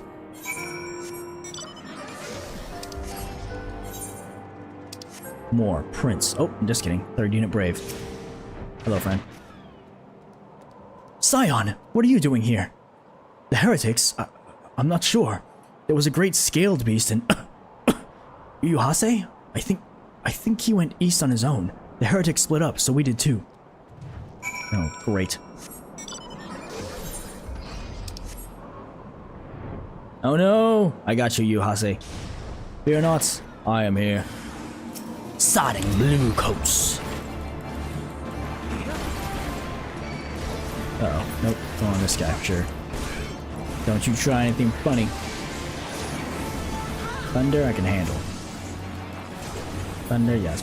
Okay, cool. Didn't want him to paralyze me. Anybody else? Nope. Step. How embarrassing. I was so intent on following the heretics' tracks that I almost failed to notice they had doubled back. Almost, mind you. One tried to sneak up behind me and got a knife in the gut for his troubles. I thought myself alone, so I started searching the dead man's knapsack for anything of interest. And lo and behold, before his friends found me, I came upon this. Ooh, what is it? Withdraw in groups of 3 or less to the observatorium. Give the signal and wait. The merchant will be watching. Be late and be left for dead. Speaks for itself, does not? They can't possibly mean to rendezvous inside the place, so we should restrict our search to the surrounding areas. Whoa, what the heck? Let me rephrase that. You should restrict your search to the wilderness around the observatorium. I will need more than a moment's rest to recover from these wounds. You useless. What the heck? Alright. I'll search myself, as I do best. It is indeed for the greater good.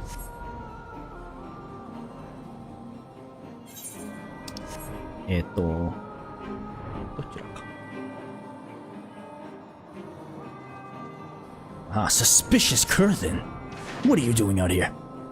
I caught you red-handed. I am through with listening to your excuses. We leave now. How? The woods are crawling with these bluecoats, and the knights are searching every wagon that passes through the gates. Well, stay with him then if you think that you'll fare any better. Now, there's no need for that. There are places like this in my homeland, sacred snow-capped peaks where blood must not be shed. You giddy? Ooh. Yet your lands ever thirst for the blood of the fallen, and by your deeds it has drunk deep. No, I've done no wrong. None, but meet in secret with heretics. Deny it all you will, we shall have the truth from you yet. Inquisitors are not the only ones skilled in the art of interrogation. Damn it all! Got him. Fancy meeting you here, Furious. I presume your work with the Third brought you hither. What a tangled web. Lest you wonder, we came not for the heretics, but for the merchant who has been conspiring with them. He came to our attention during the course of our investigation into the Ivy. It beggars belief, I know, but it seems our favorite Garlean spy may have been providing assistance to Iceheart. Were it not for the efforts of Lady Yugiri and her shinobi, we might never have discovered this connection. Master Alphino is too kind. I fear my people and I have done little to aid your search for this spy. We long to strike back against the Empire and weaken their influence in this land, to prevent the tragedy which befell Doma from reoccurring. The days ahead and the work they promise will require a very particular set of skills. Skills which I am fortunate enough to possess. If you will allow it, I would accompany you until the investigation is complete. That is a most generous offer, Lady Yugiri, and one which I would gladly accept. Thank you. Though I may disappear for a time, know that I shall never be far and shall always be watching. Comforting thought. Come, Furious, let us wait inside for Captain Ilbert to return and deliver his report. Yugiri joins the fray. Could always use for more allies. And a shinobi at that.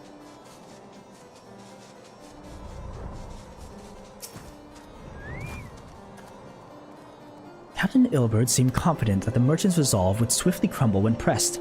If so, we should have new information ere long. As to whether it will bring us any closer to learning the Ivy's identity, I would rather not say. Given our adversary's cunning, I shall consider us fortunate if we are spared another wild dodo chase. The gods know we have more than enough to occupy our time as it is. Truth be told, Alphino, say less. Tendrils of Intrigue. Indeed.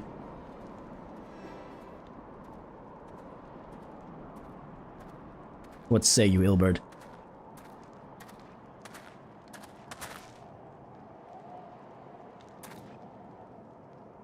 Captain Ilbert, your report, if you will. Aye, Commander. Firstly, with no regard to the heretic we captured, I regret to say that the man could tell us naught that we did not already know of Shiva. We have since handed him over to the Ishgardian authorities. Henceforth, the Holy See will pursue the matter independently. Our inquiries concerning the Ivy, however, have proven more fruitful. We have ascertained the channel by which the heretics acquire their information on the shipment routes. Go on.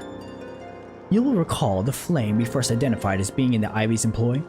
From him we were able to trace a trail of conspirators, each taking us closer to his master. Alas, the trail came to an abrupt end. Fearing that the investigation had been compromised, we took the necessary step of detaining all suspected of conspiracy. There were 5 on our list, including a flame stationed at Revenant's Toll. The man's primary duty was to keep an inventory of donations from abroad, the particulars of which he would share with benefactors, thereby ensuring that needs did not go unfulfilled. By virtue of his role, he was privy to the details of all shipments bound for the settlement. Needless to say, that included those originating from House Forton. He knew the precise route the caravan would take, and he sold that information to a merchant. I think we can guess which one. None other. With a little encouragement, he soon confessed to knowingly aiding and abetting the heretics. Well, that is one mystery solved at least. But what of the Ivy? Are we any closer to prizing off his mask? I dare say we are, Commander. Our relentless pursuit has forced him to commit a grave error. In a desperate bid to cover his tracks, the Ivy resorted to exercising certain administrative powers available only to high-ranking members of the Immortal Flames. If you consider then that our investigation is known to barely a handful of them, the field of suspects is greatly narrowed. You mean to say that the agent is among Raubon's innermost circle? Someone who has been with him since the Immortal Flames establishment? 'Tis the most plausible explanation. The infiltration likely occurred during the company's founding, with the groundwork for the act being laid beforehand. To slip into a position of authority unremarked and remain above suspicion all these years. Aye, I too was surprised, though I really should have not have been. Of the 3 grand companies, Old Oz was ever the more vulnerable to infiltration. Both Limsa Lominsa and Gridania had long-standing armed forces that lent themselves well to the formation of the Maelstrom and the Order of the Twin Adder. To all intents and purposes, it was the same people, loyal ones, mind, under the same leadership. Only the banner was different. Not so the Flames. Old Oz's military was made up of disparate orders, most of which were glorified mercenary companies that answered only to their own playmasters. Hardly an ideal environment in which to establish something as high-minded as a grand company. The difficulties Raubon faced when founding the Immortal Flames are well known. Even after he had convinced his fellow syndicate members to share the cost, there remained the small matter of finding enough bodies to fill the ranks. Indeed. And given the pressing nature of the Imperial threat, that meant recruiting every passing sellsword. Amidst the chaos of its founding, it would have been child's play to infiltrate the company. A good deal easier than now, aye. The Immortal Flames have ever been caught between conflicting interests, the public and the private. Though the Monetarists ultimately agreed to support the organization's founding, it was not out of charity that they did so, but simple self-preservation. Had Nail Van Darnus' ambitions been less apocalyptic, you may be sure that they would never have risked supplying Raubon with an army. 'Tis but a wonder they did not attempt to extinguish the flames the moment the danger had passed. Returning to the present. Even as we speak, our Doman allies are shadowing several high-ranking flames. Any one of them could be the Ivy. Desiring to deal a blow against the Empire, the refugees were eager to lend us their aid. I expect to hear from them ere long. Very good. Pray, continue your investigation with the first. Meanwhile, have the second attend to the unrest. The third can join the fourth in inspecting crystal shipments. If they notice anything unusual, I would know about it. If Shiva is summoned in like manner to the other primals, the heretics will be looking for further supplies. Understood, Commander. I shall send word to Sir Emmerich informing him of our success in identifying the heretics' abettors. Hopefully, the information will be of some use to the Asgardians. It's a good idea. It is time, Commander. Yes, I am aware. An emergency council of the Alliance leadership has been called. There have been developments in Garlemald, it would seem. As commander of the Crystal Braves, my presence has been requested. I would have you accompany me, Furious. As the realm's stoutest champion, 'tis only meet that you would be present for the discussion. Oh, and the Antecedent has already given her consent, lest you worry. Alright, if Minfilia says it's okay, then I guess it's okay, you know. Shall we go meet with some leaders? Like me, you are doubtless eager to conclude our business with Iceheart, but until another path to her sanctum is found, she shall remain beyond our reach. Minfilia and the Archons are sparing no effort to secure an alternate route. Until such time as they succeed, I suggest we give some thought to the realm's other problems. I shall go on ahead to Gridania in readiness for the coming council. Meet me at Nafika's altar, and we shall make way to the Lotus Stand together. To Gridania! No. Bye, Elbert. Bye, Alfino.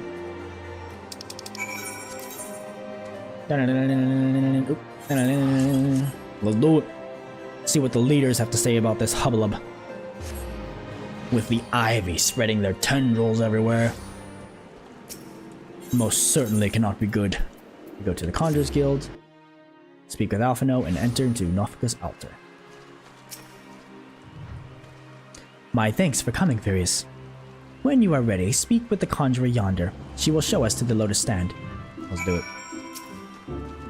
More politics. The Alliance leaders await you at the Lotus Stand. Will you be joining them now? Yes. Yes.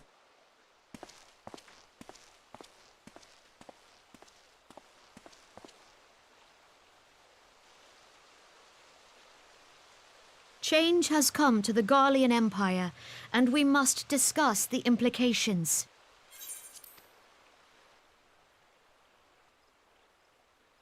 The rumors are true, then? The War of Succession is ended? It is. A new emperor reigns in Garlemald. Who?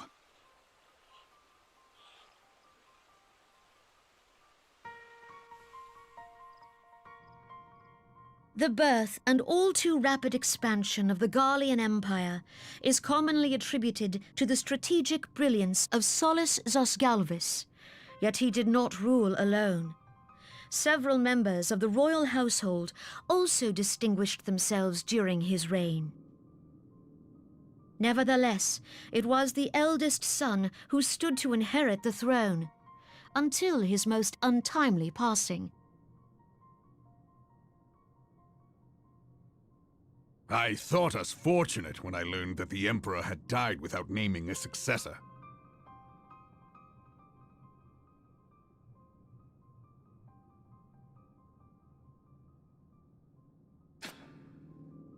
Ooh. Would that the Garlean Empire had died with him.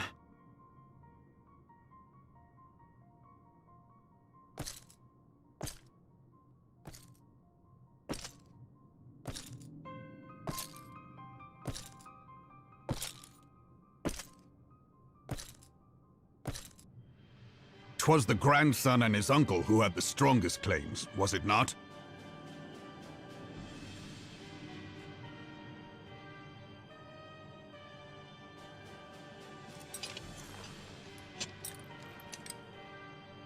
Indeed, yet claims count for little without the power to assert them. High Legatus Varus Ye Galvus is a respected military leader. Not so his uncle.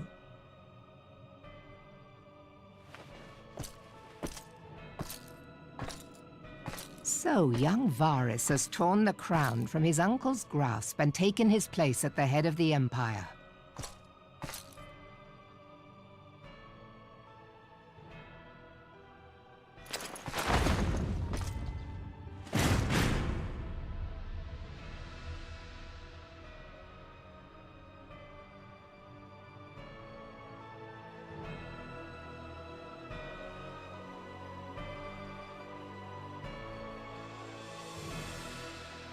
Given the troubled nature of his succession, the new emperor will require time to seal his grip on power.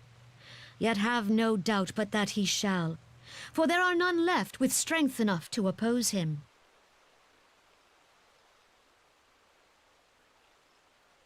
Since the success of Operation Archon, the remnants of the 14th Legion and the forces occupying Alamigo have done naught but fortify their positions. But you can be sure they'll be ready to march on us again, if their Emperor gives the word. When, not if. They say this Varus was so set upon Eorzean annexation that he spoke out against the Meteor Project. Plainly, the new emperor's intentions are of great concern to us all.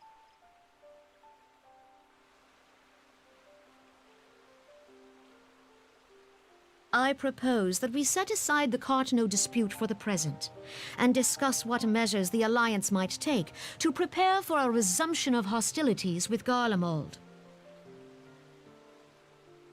Moreover, I move that we re-examine the question of how our former allies in Ishgard might be persuaded to retake their place at our side. Could Eorzea but stand as one, 'twould deal a grave blow to our enemies' ambitions.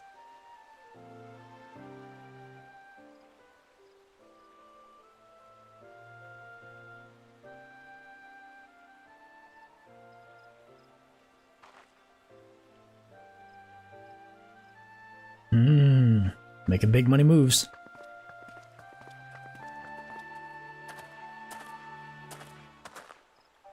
Well, I suppose we should be grateful that they have finally acknowledged the inevitability of Imperial attack. Who knows? They may even do something about it. If only the leaders of Ishgard would follow their example and stop hiding behind their gates, praying for the coming storm to pass them by. But that is a discussion for another time. At present, I am more concerned by the fact that the Alliance's mooted preparations will be made known to the Garleans many moons before their coming.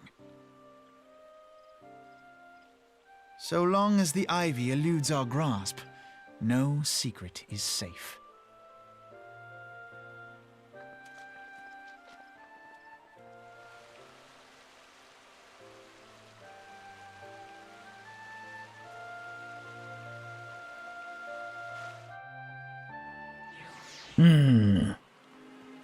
Gotta take care of this Ivy person, I'm telling you. It's the only way forward.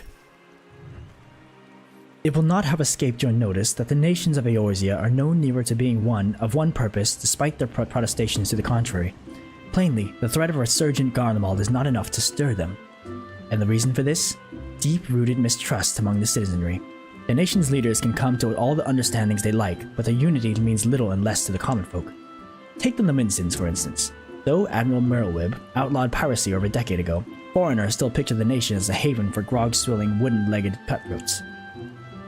And likewise, the Gridanians are mocked as hermits who talk to the trees, and the Uldans scorned as swindlers who worship coin. Not that such sentiments are entirely without grounds, of course. Take that pillar of Uldan society, Teleji Adeleji, for example. But that is beside the point. The fact is that people are wary of outsiders whether they have cause to be or not. On that basis, one could argue that the conflict at Cartano is a necessary evil. Each nation has its own warmongering faction that advocates the acquisition of Omega. In order to placate them, we present them something resembling warfare, and thereby curb their appetite for full-scale conflict.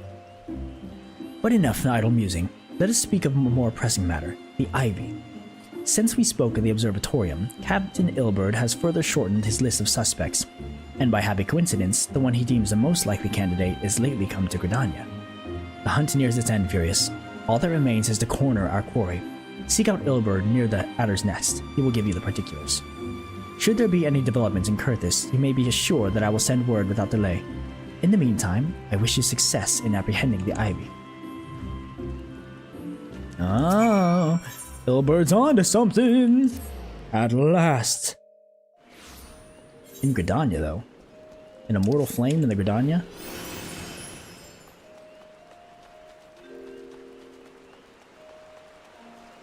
Telling you, it's freaking Raubon himself. This guy. My thanks for coming, Scion. Doubtless the commander has informed you, but we have unmasked the Ivy. From this point on, we must proceed with extreme caution. Nothing for me. Ah, cutscene.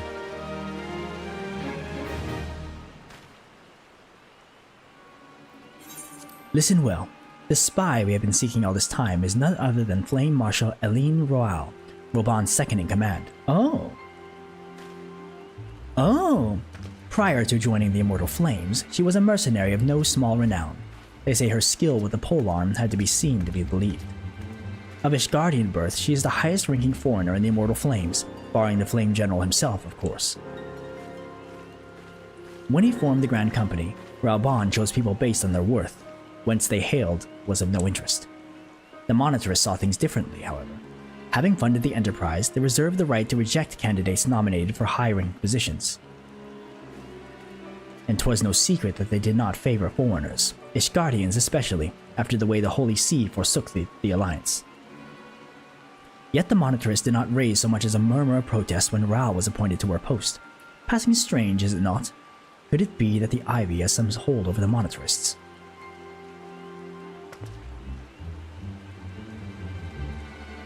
She's on to us.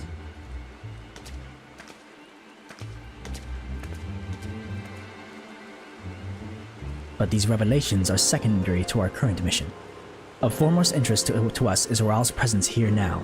As you may be aware, it is the duty of the Flame Marshal to command the Immortal Flames in the absence of the Flame General. While Rauban attended the Council of Alliance Leaders, she should have remained in the Hall of Flames. The woman has no business being in Gridania, yet here she is nonetheless, on some pretense. She's up to something, mark my words.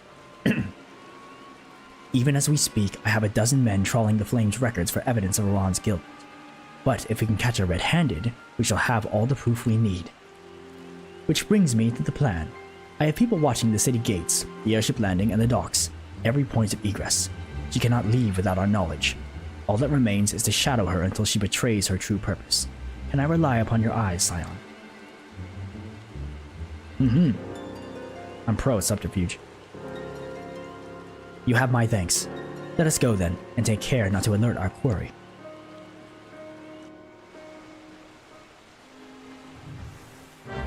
So, what exactly do you need to do? Where are you, Rauban?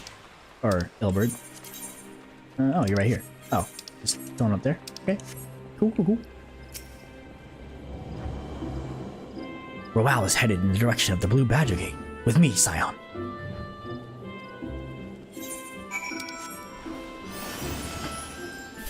What is she up to? What debauchery? What heresy? You know, if you took off the coat, Ilberd, you might be less conspicuous. So, Roaille has entered the Carline canopy. Meeting someone, perchance? Or could it be she meets aboard an airship? Pray, look for her within. If she is not on the upper floor, try the landing area below. One of mine is stationed there, and she may have seen something. Effie is her name. I shall remain here in case Roaille reappears. More than likely, she's going to be downstairs. Yep. Downstairs we go. Hiya! Oh, alright, good. Take this. Effie. There you are. What have you seen, Effie?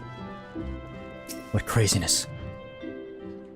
Furious Cable! Such an unexpected pleasure. What brings you here? A social visit, you say? How pleasant! No, she didn't come this way. I've noted every passenger and none bore any resemblance. Well, don't let me keep you. Alright, Ilberd. She suddenly disappeared. I feel like we should talk to Mother Mion. She might know something. Well, or just go straight into a cutscene.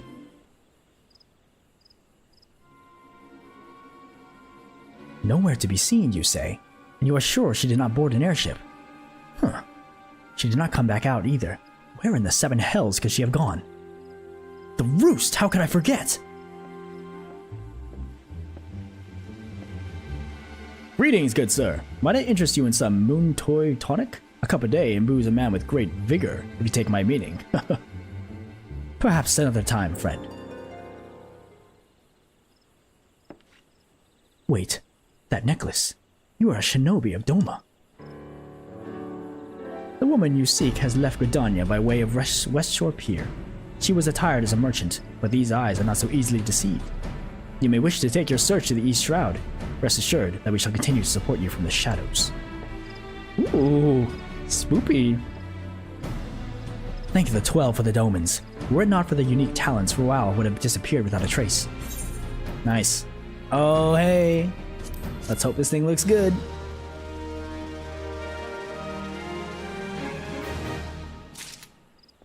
Come on, baby. Okay, well, this is the new fit. I could change back using the glamour plate, but actually it's not too bad. You know what? I'll take it. Alright, Ilberd, what's the next steps? In Flagrante Delicto. Our hunt leads us to the East Shroud, Scion. I suggest we follow Roaille's example and take the ferry from West Shore Pier. You'll doubtless wish to make certain preparations. See to them while I go on ahead. I shall wait for you at Sweet Bloom Pier. Fair enough. You know what? Why don't I just go here and then make my way over there? In the meantime, I will be right back. Go man, go man, go man.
Okay, go man. Let's get back into it. Let's see. Flagrante Delicto. Okay, I can just fly from here.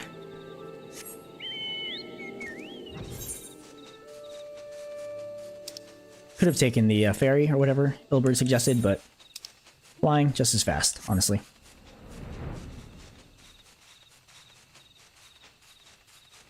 This works just as good. Where is he? I found the Ivy at last. Take care of her. Yes. Cutscene.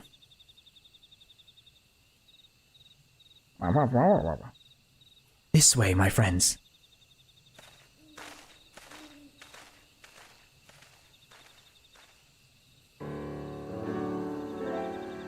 Your quarry makes for the Hawthorne Hut. If Roaille is truly the one we seek, we can expect that she means to make contact with the Garlean masters there. An explanation is in order. You are no doubt aware that the Garleans have their own method of communicating over great distances. Well, our ingenious friends at Garland Ironworks have provided us with devices which disrupt these communications. We've installed them around the city-states. In so doing, we have made it difficult for Imperial agents to correspond with their masters. Roaille would thus have no choice but to rendezvous with her Imperial contact directly. Yet, as a well-known face in the Immortal Flame, she cannot move about Thanalan without being recognized. It would only be a matter of time before someone saw through her disguise. 'Tis for this reason, I believe, that she has chosen the Black Shroud for her clandestine meeting. The Elizin are a common sight here, and her comings and goings are not to turn heads. As my scouts tell it, the Garleans have sent agents with a mind to destroy the devices and would render such direct contact unnecessary. Fortunately, our shinobi have thus far been successful in rebuffing their efforts. This is it. We need only make for Hawthorne's hut and catch Roaille in the act. Okay, you know what? Actually look pretty cool. Alright. It's time. Unless I can go directly there. Nope. Gotta jump. I'll fly. Oh, I guess I could teleport to Hawthorne Hut. Yeah, it's fine. It's just a hop skip away.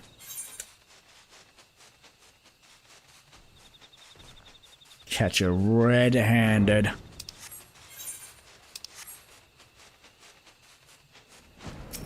You giddy?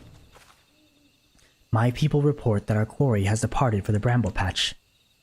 The Ivy returns to the gnarls whence she came, but perhaps it is all for the better.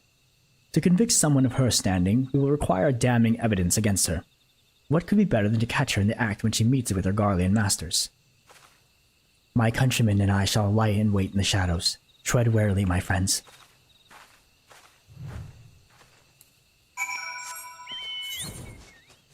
The Bramble Patch. Oh, I've got you now, Ivy. Do not think you can continue to hide. Oh, here we go.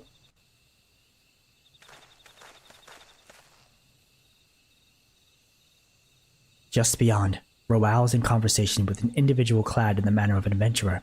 An Imperial intermediary, no doubt. This is it! With me!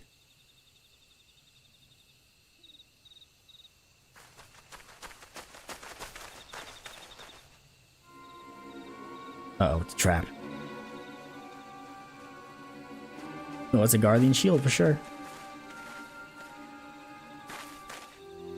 Flame Marshal Elaine Roaille, you are under arrest for treason and espionage. You were followed, you bloody fool! Yeah, I was gonna say, where do you think you're going? Damnation!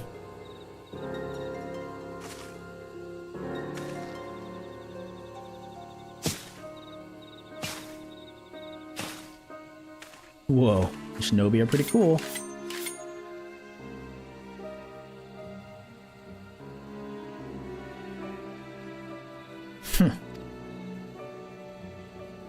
You are unarmed, my lady, and scarcely garbed for battle. But if you wish to fight, you are welcome to try.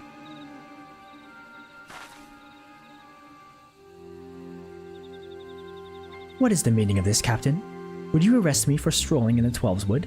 When last I looked, there was no crime, and neither was conversing with passing strangers. That was no crime. You would feign ignorance, then. Very well. If you do think of something to say, there will be plenty of time to say it later. Now, come quietly, or I shall make you wish you had.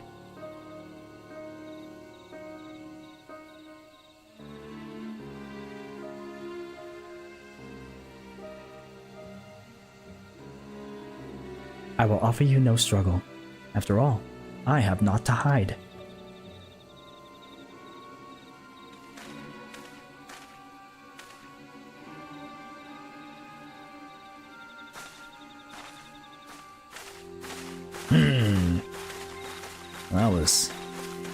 That was easy.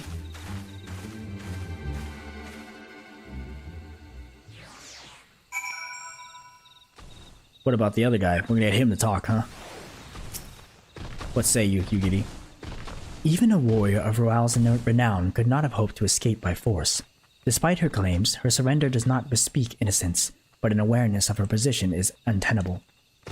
With the ivy thus uprooted, it is to be hoped that the tendrils she entwined around the immortal flames will gradually wither and die. Mayhap then the people of Ul'dah will have the grand company they deserve. But let us speak of the present. If I may ask, what will you do now, Furious? So, the Scions seek a way into Iceheart's sanctum. Then I dare say you are eager to return to the Rising Stones. Pray, do not let me keep you. Fear not, my countrymen and I shall tend to the aftermath. You need not waste your talents here. And speaking of talents, have you considered training in the art of the shinobi? You have the aptitude for it, I believe.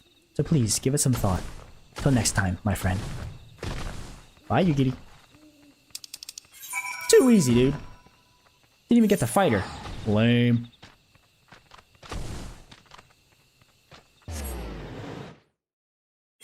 But alas, what's done is done, am I right? Let's go give Minfilia the good news.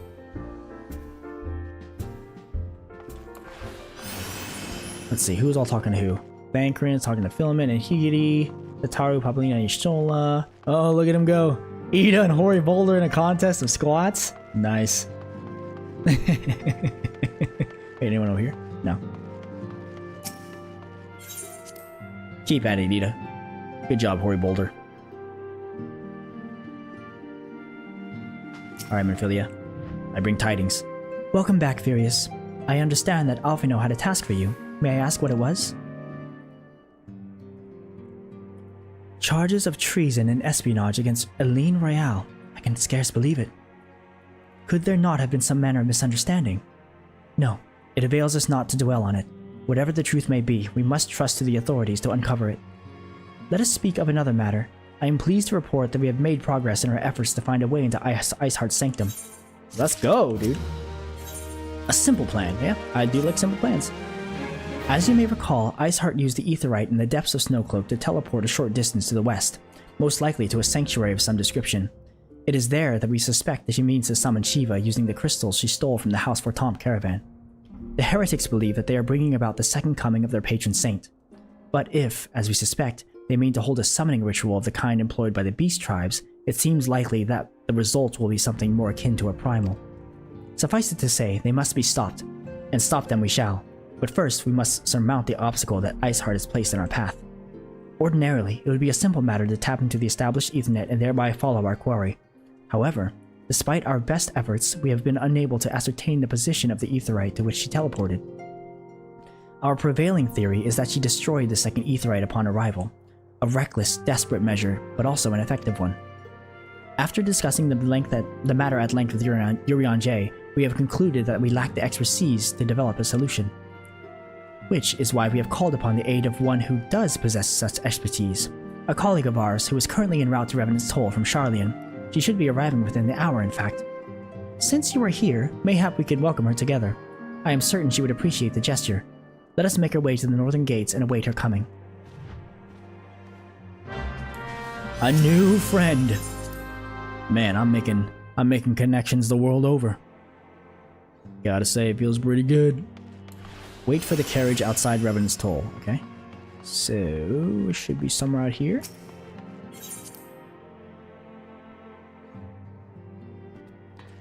Where? Where are you, Minfilia? I'm not going anywhere. I promise you, Minfilia. There you are. Oh, we're just literally waiting outside the gate. Okay. I'll chill with Minfilia for an hour. No biggie. She could use the company. On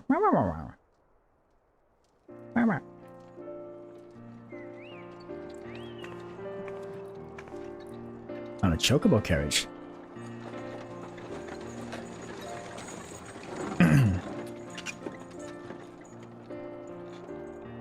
That's our friend? Nice. Oh, off that way. Oh. Ooh, just kidding. That's our friend.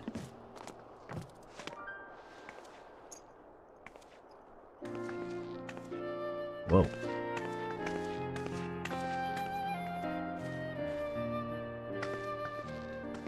Nice hair. Minfilia, am I right? Nice talk. None other. I bid you welcome to Revenant's Toll, and thank you for traveling so far on such short notice. As if I could ever say no to Urian J. Moonbreeder is an accomplished Charlian scholar and an authority on Aetherite technologies. She has played an invaluable role in our search for a means to capture Ascian souls. Charmed, I'm sure.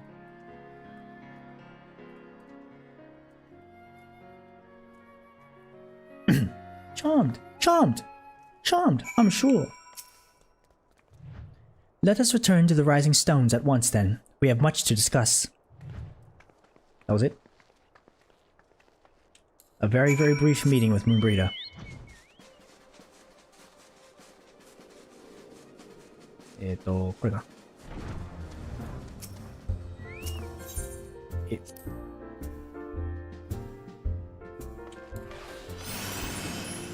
Everyone's still in their positions.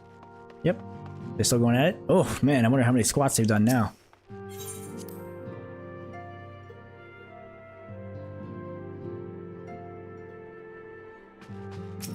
What next, Minfilia? Nope. Okay. Hey, Thankful's here now. And your Sora, too. And Ida and Papalimo. Moon! Gods, it's been ages! Oh, longer, sister.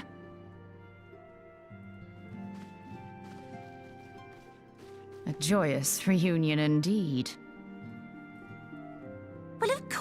is. Moon and I are like twin sisters. Save in appearance and aptitude.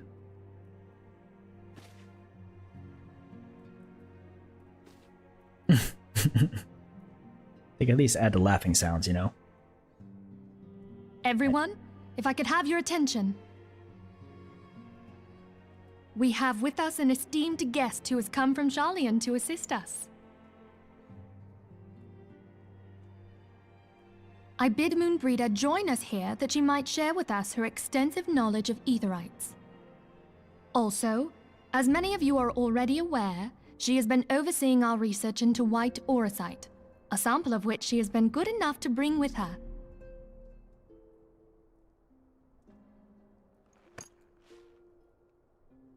Well, I had to come, didn't I? You'd have to be bloody daft to turn your nose up at a chance like this.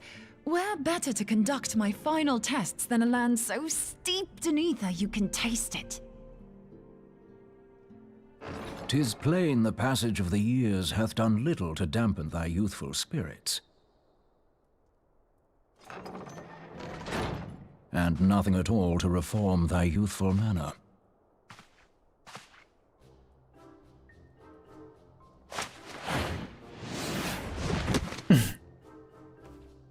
Oriange, where in the hells have you been hiding?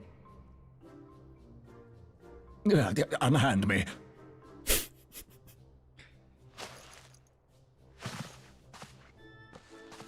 I come all this way, and that's what you have to say to me.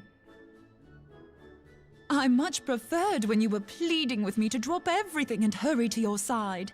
What was it you said? None save thee can satisfy this need. Go on.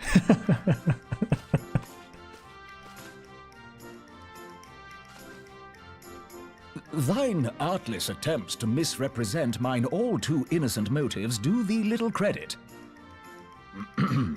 Mine intent, as well thou knowest, was but to impress upon thee the gravity of the circumstance.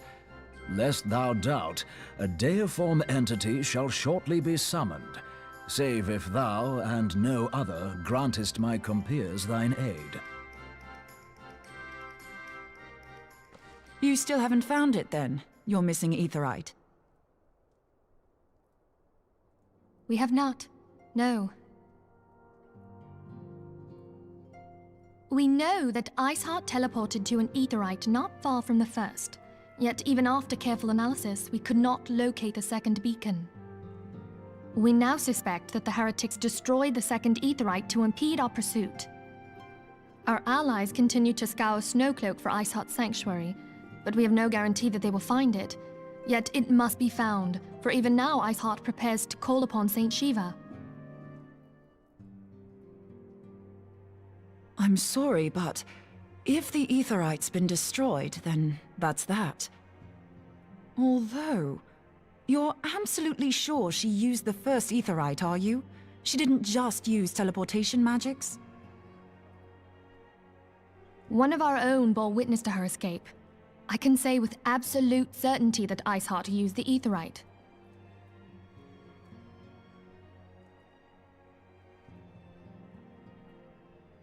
In that case, there might be a way, so long as the ethereal current is still flowing. Truly? How? We use the current to recreate the beacon. As you know, Aetherites are a bit like lighthouses. We use them to reconstitute our physical forms when crossing the ethereal sea. Without them, we'd lose all sense of direction and our essence would dissipate. However, we don't rely solely on these beacons. There are currents of ether which flow between them, currents which help guide us to our destination. Now, these currents will gradually dwindle away to nothing if an Aetherite is destroyed.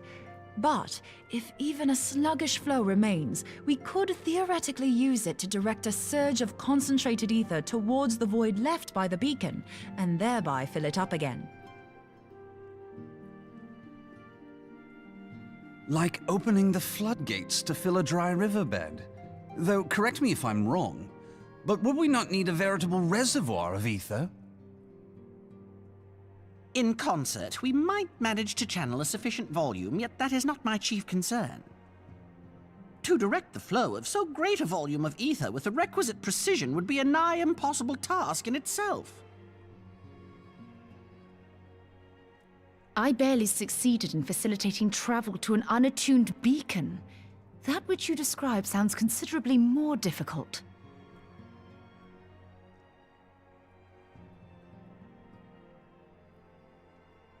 And dangerous. Every person who has attempted to teleport in this fashion has died in the process.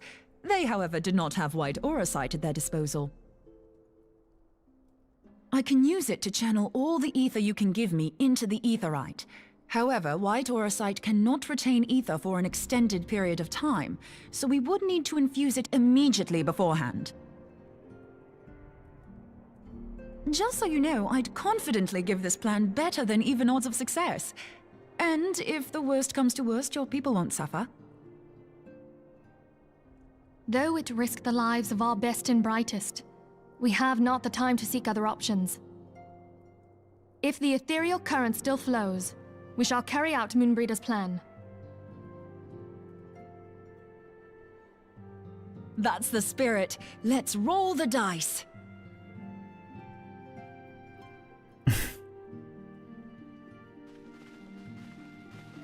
Yo, I want to hear more about Uriel and Jay's exploits. Come on. A simple plan. I agree. Quite simple. Blast it with ether and get there. Alright, Minfilia, what do? The instruments of our deliverance. I have already informed Alphino of our plan to recreate the beacon in the manner Moonbreeder described. He agreed that despite the inherent danger, it represents our only hope of success. He also said that he wished to meet with you at Snowcloak before proceeding. I expect you will find him waiting for you there when you arrive. I want you to know that I appreciate everything you have done on our behalf, Furious, and that I have faith you will return to us as you always have. Interesting. What could Alphino want with me? To Snowcloak, and we shall find out. Man, I think that cutscene really sells it. How much better the voice direction has gotten in these post ARR quests. This content. I mean, Minfilia actually almost sounds natural, you know? Dare I say, no, you know what? She does actually sound natural. You can tell it's the same person, but her cadence and the way that she's speaking, it's not as forced. Like I said, it only just gets better and better and better from there.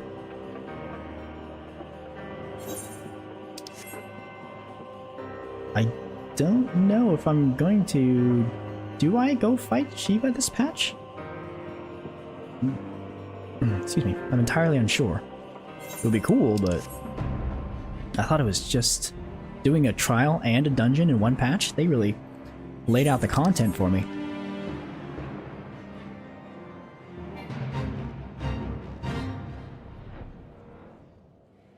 Alright, off you know. Oh, Marita's there too. Good. My friend. Good to see you, Furious. I was starting to wonder if you were having second thoughts. Captain Ilbert sends his regards, by the way. He attends to the interrogation of Reason Roaille and Ulda even as we speak. But I shall not distract you from the matter at hand. We can discuss the Ivy upon your return. I trust that, by which I mean to say, the others are waiting for us at the Aetherite. After you, Scion. Ooh, we're just gonna get teleported. Okay, let's do it.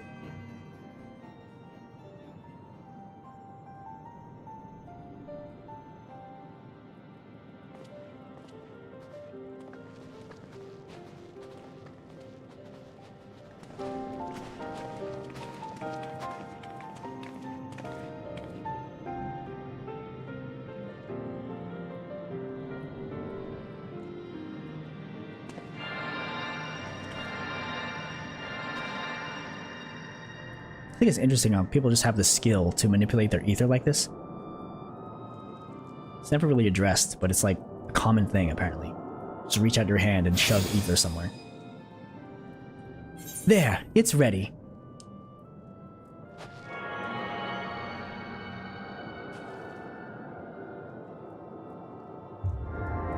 Ooh.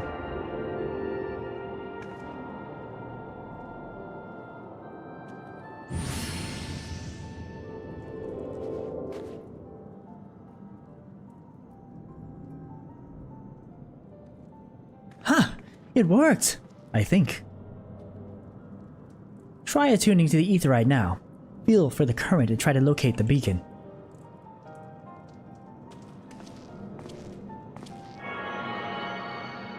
You feeling it now, Mr. Krabs? Oh, I feel it. I feel good.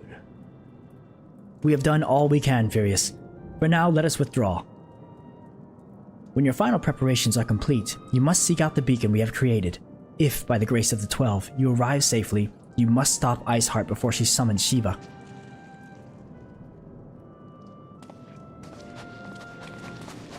It is my intent to do just that, young Alphino.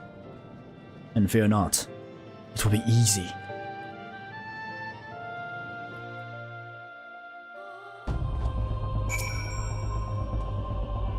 We cannot ignore this possibility that our actions have alerted Iceheart to our plans. Should that be the case, she may attempt to hasten the completion of the summoning ritual, and if she succeeds, she will have little choice but to face Shiva in battle. Knowing little of this saint, I cannot say if your strength will suffice, and so I would encourage you to call upon your allies. Some may have reservations about wagering their lives on the success of Moonbreeda's experiment, but others will surely agree that desperate times call for desperate measures. Ah, before you assemble your party, pray speak with that knight. I believe he has a message for you from Sir Emmerich. Ooh, a love letter from Emmerich? Don't mind if I do. Sir Emmerich regards that he cannot be here in person, and asks that I read to you this letter. Ishgard faces an unprecedented threat, yet in our hour of need, it is not her knights who stand poised to defend her. Furious Cable, the warrior of light, savior of Eorzea, your deeds this day shall not be forgotten. Where others would flee, you choose to remain. Where others would falter, you rise to the challenge. Where others would use their gifts for selfish ends, you wield yours in service to a greater cause. May Halone bless you with good fortune and see you safely home. Oh, damn. That's real nice of him. Oh boy, got ourselves a new duty. You know what that means. Duty Finder, this one is not a dungeon. Therefore meaning, yep, it's a trial. So I have to do it through Duty Finder. Let's see just how long this thing... Okay, 9 minutes? That's fine, over here. 9 minutes until the queue pops. Or that's the average wait time. I think I can wait that long. In the meantime, what we can do is, today is November 13th, and is actually the last day to do the seasonal event that's happening in Final Fantasy XIV. So, while I wait for that, let's see if we can go complete that, just to show that this game does include seasonal real-time events, and I think it's in Gridania. They happen sporadically for separate things. This is the All Saints Wake one, which is around Halloween going into early November. That's why you see a lot of those decorations, the Halloween pumpkin decorations and things. Let's see if it's still there. Come on. Yeah, yep, this whole thing is set up for the All Saints Wake. And I believe it's this quest here? Sylphic Gratitude. Nope, that's not it. Ooh, maybe it is not beginning here. Interesting. Okay, okay. They usually always start in a major city, so let's try Limsa.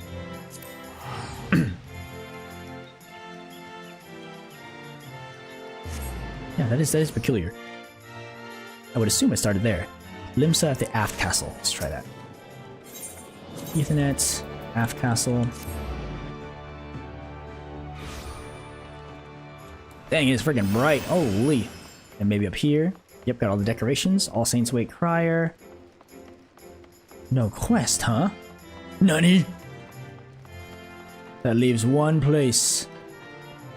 Let's try Ul'dah. If it's not in Ul'dah, then it probably is in Gridania, and I'm just not looking for the right person. Ul'dah.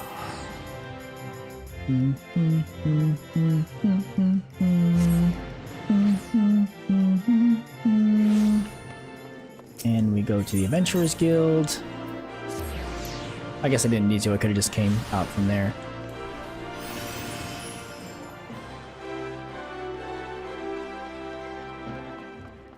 Yep, everything's still decorated, so the event is still definitely going on. The heck is it? It must be Redania.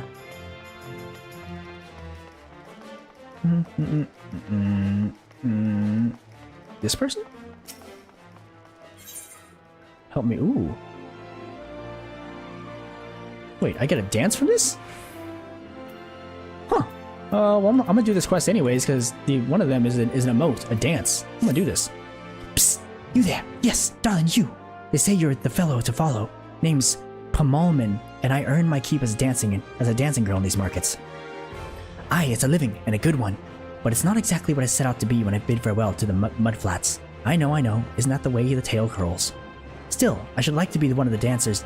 I would like to be one of those dancers Dexter. What does that mean? You know, the sort they engage for the grand balls. To be a dancer of craft, not mere wiles, and keep company in high society. Of course, I'd have to learn a proper sort of dancing. Less shimmy, more stately. And that's where you come in, darling, because I've got a quarry for you to track down. They say a dancing master named Gwillinau is in town. All the highborn ladies are aflutter wanting to take lessons with him. He's the best, that's the word. This is my chance to be something finer than Minnie the Minx. Go to the steps of Thal and ask around about him, won't you? Okay, you know what? Sure.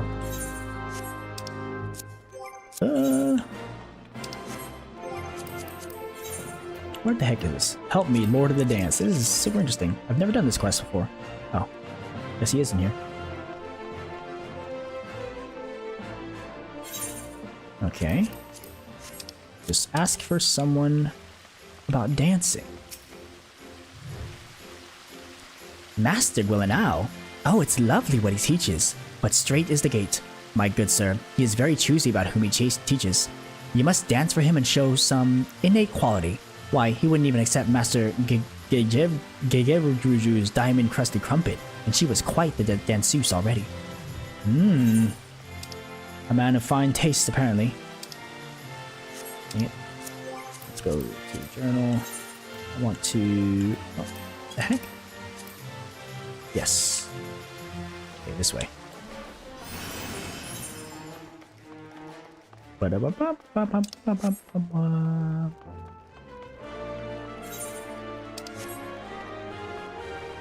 What's this person's name? Sosota? Oh, Lollapels, huh? Oh, of course I know where Master Gwillinau is. Don't you see those roses on my cheeks and the ever so slight droop in my supple carriage? I've just come from practice. You can stop wondering who the belle of the ball is going to be next moon. With what Master Gwillinau taught me, I've no doubt that I'll dazzle the masses. Where can you find him? Well, I oughtn't say, but... Oh, why not? You should find him on the Hustings Strip. He said he was headed to the airship landing. Aha! Let me just double check. I want to go to Chamber of Rule.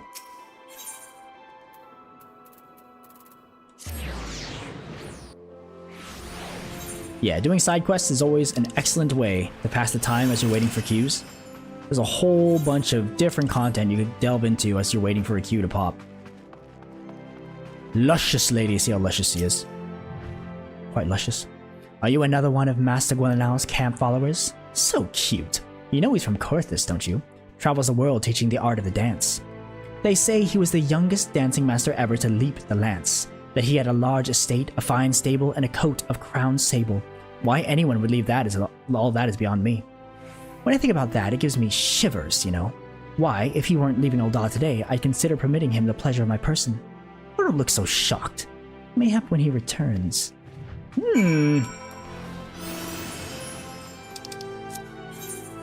Oh, right here. Aha, Gwillinau, I found you. Let's see. This guy look like a dancer? He does. Master Gwillinau, I am he. That you are an adventurer is apparent, but what business brings an adventurer to a dancing master, I wonder? At that, you will not answer when no question has been asked. It is the feet that must persuade, not the tongue. Now, dance for me. Oh my gosh. So we go into Emote and find dance.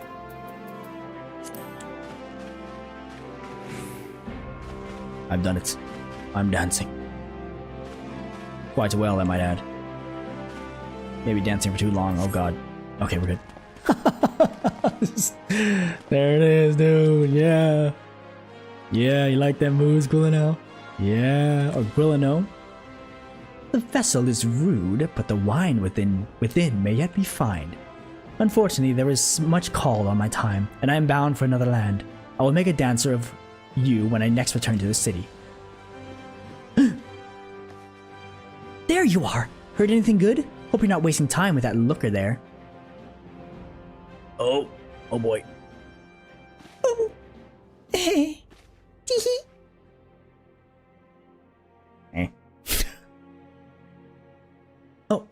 Oh, Master Gwillinau, I am Pmalin the Danseuse, and I would speak with you.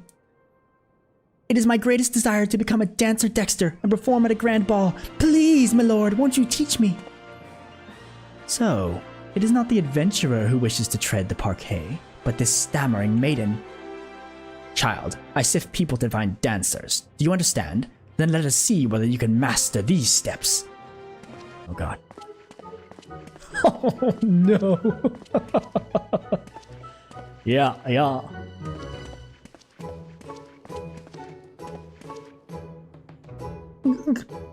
That's how they do it in high society, huh? I can be the last with class. Just watch. Do it. Oh, wow, she's perfect.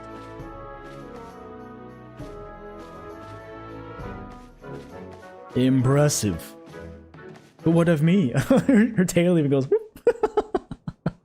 Holy. Hideous. Grotesque.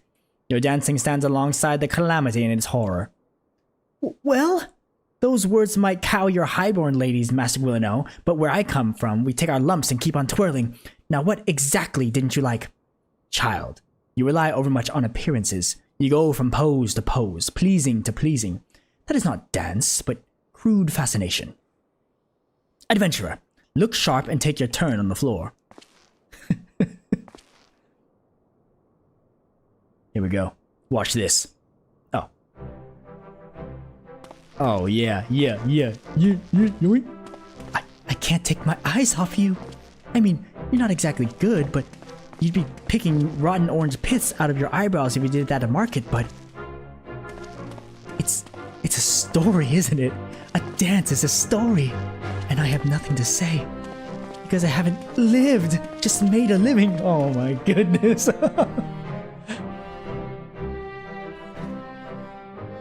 Aye, child. Ale-glazed eyes are easy to please, and you have squandered these years striking your poses when you could have learned a craft. Still, you have courage, I'll warrant that. I weary of teaching so many who may have lived, but in ways too alike. I wonder if you have courage enough. Do you dare start anew, to be a dancing girl no longer, to learn a true craft?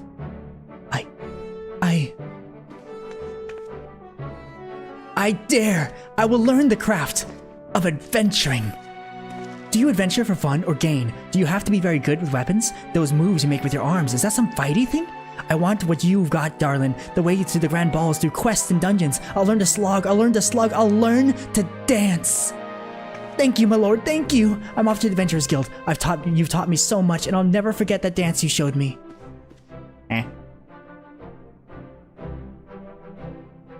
Did she choose a mere adventurer over me, master among masters? My airship departs this strange city soon. Dance your rude yet puissant dance, adventurer. Mayhap you will affect more aspirants as you did, Pummelman. Ha!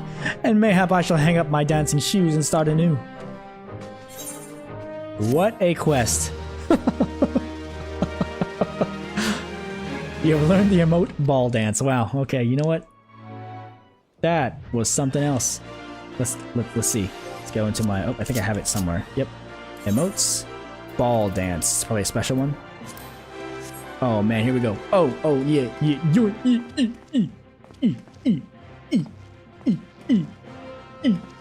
Dang. I'd be lit. Up, and unfortunately it looks like my queue have changed from 9 minutes to 11 minutes, even though I've already been in here for 12 minutes. Meaning I have to kill more time. Daijobu. One thing, if you're in a position such as you don't have the time to just sit around and unknowingly know if you're going to get inside a duty finder, there are other options. I may have explained this before, but there's also a party finder function here. Oh yes, I have not explained this before because I have the little queue thing. So, if we get this out of the way, party finder is a little bit different.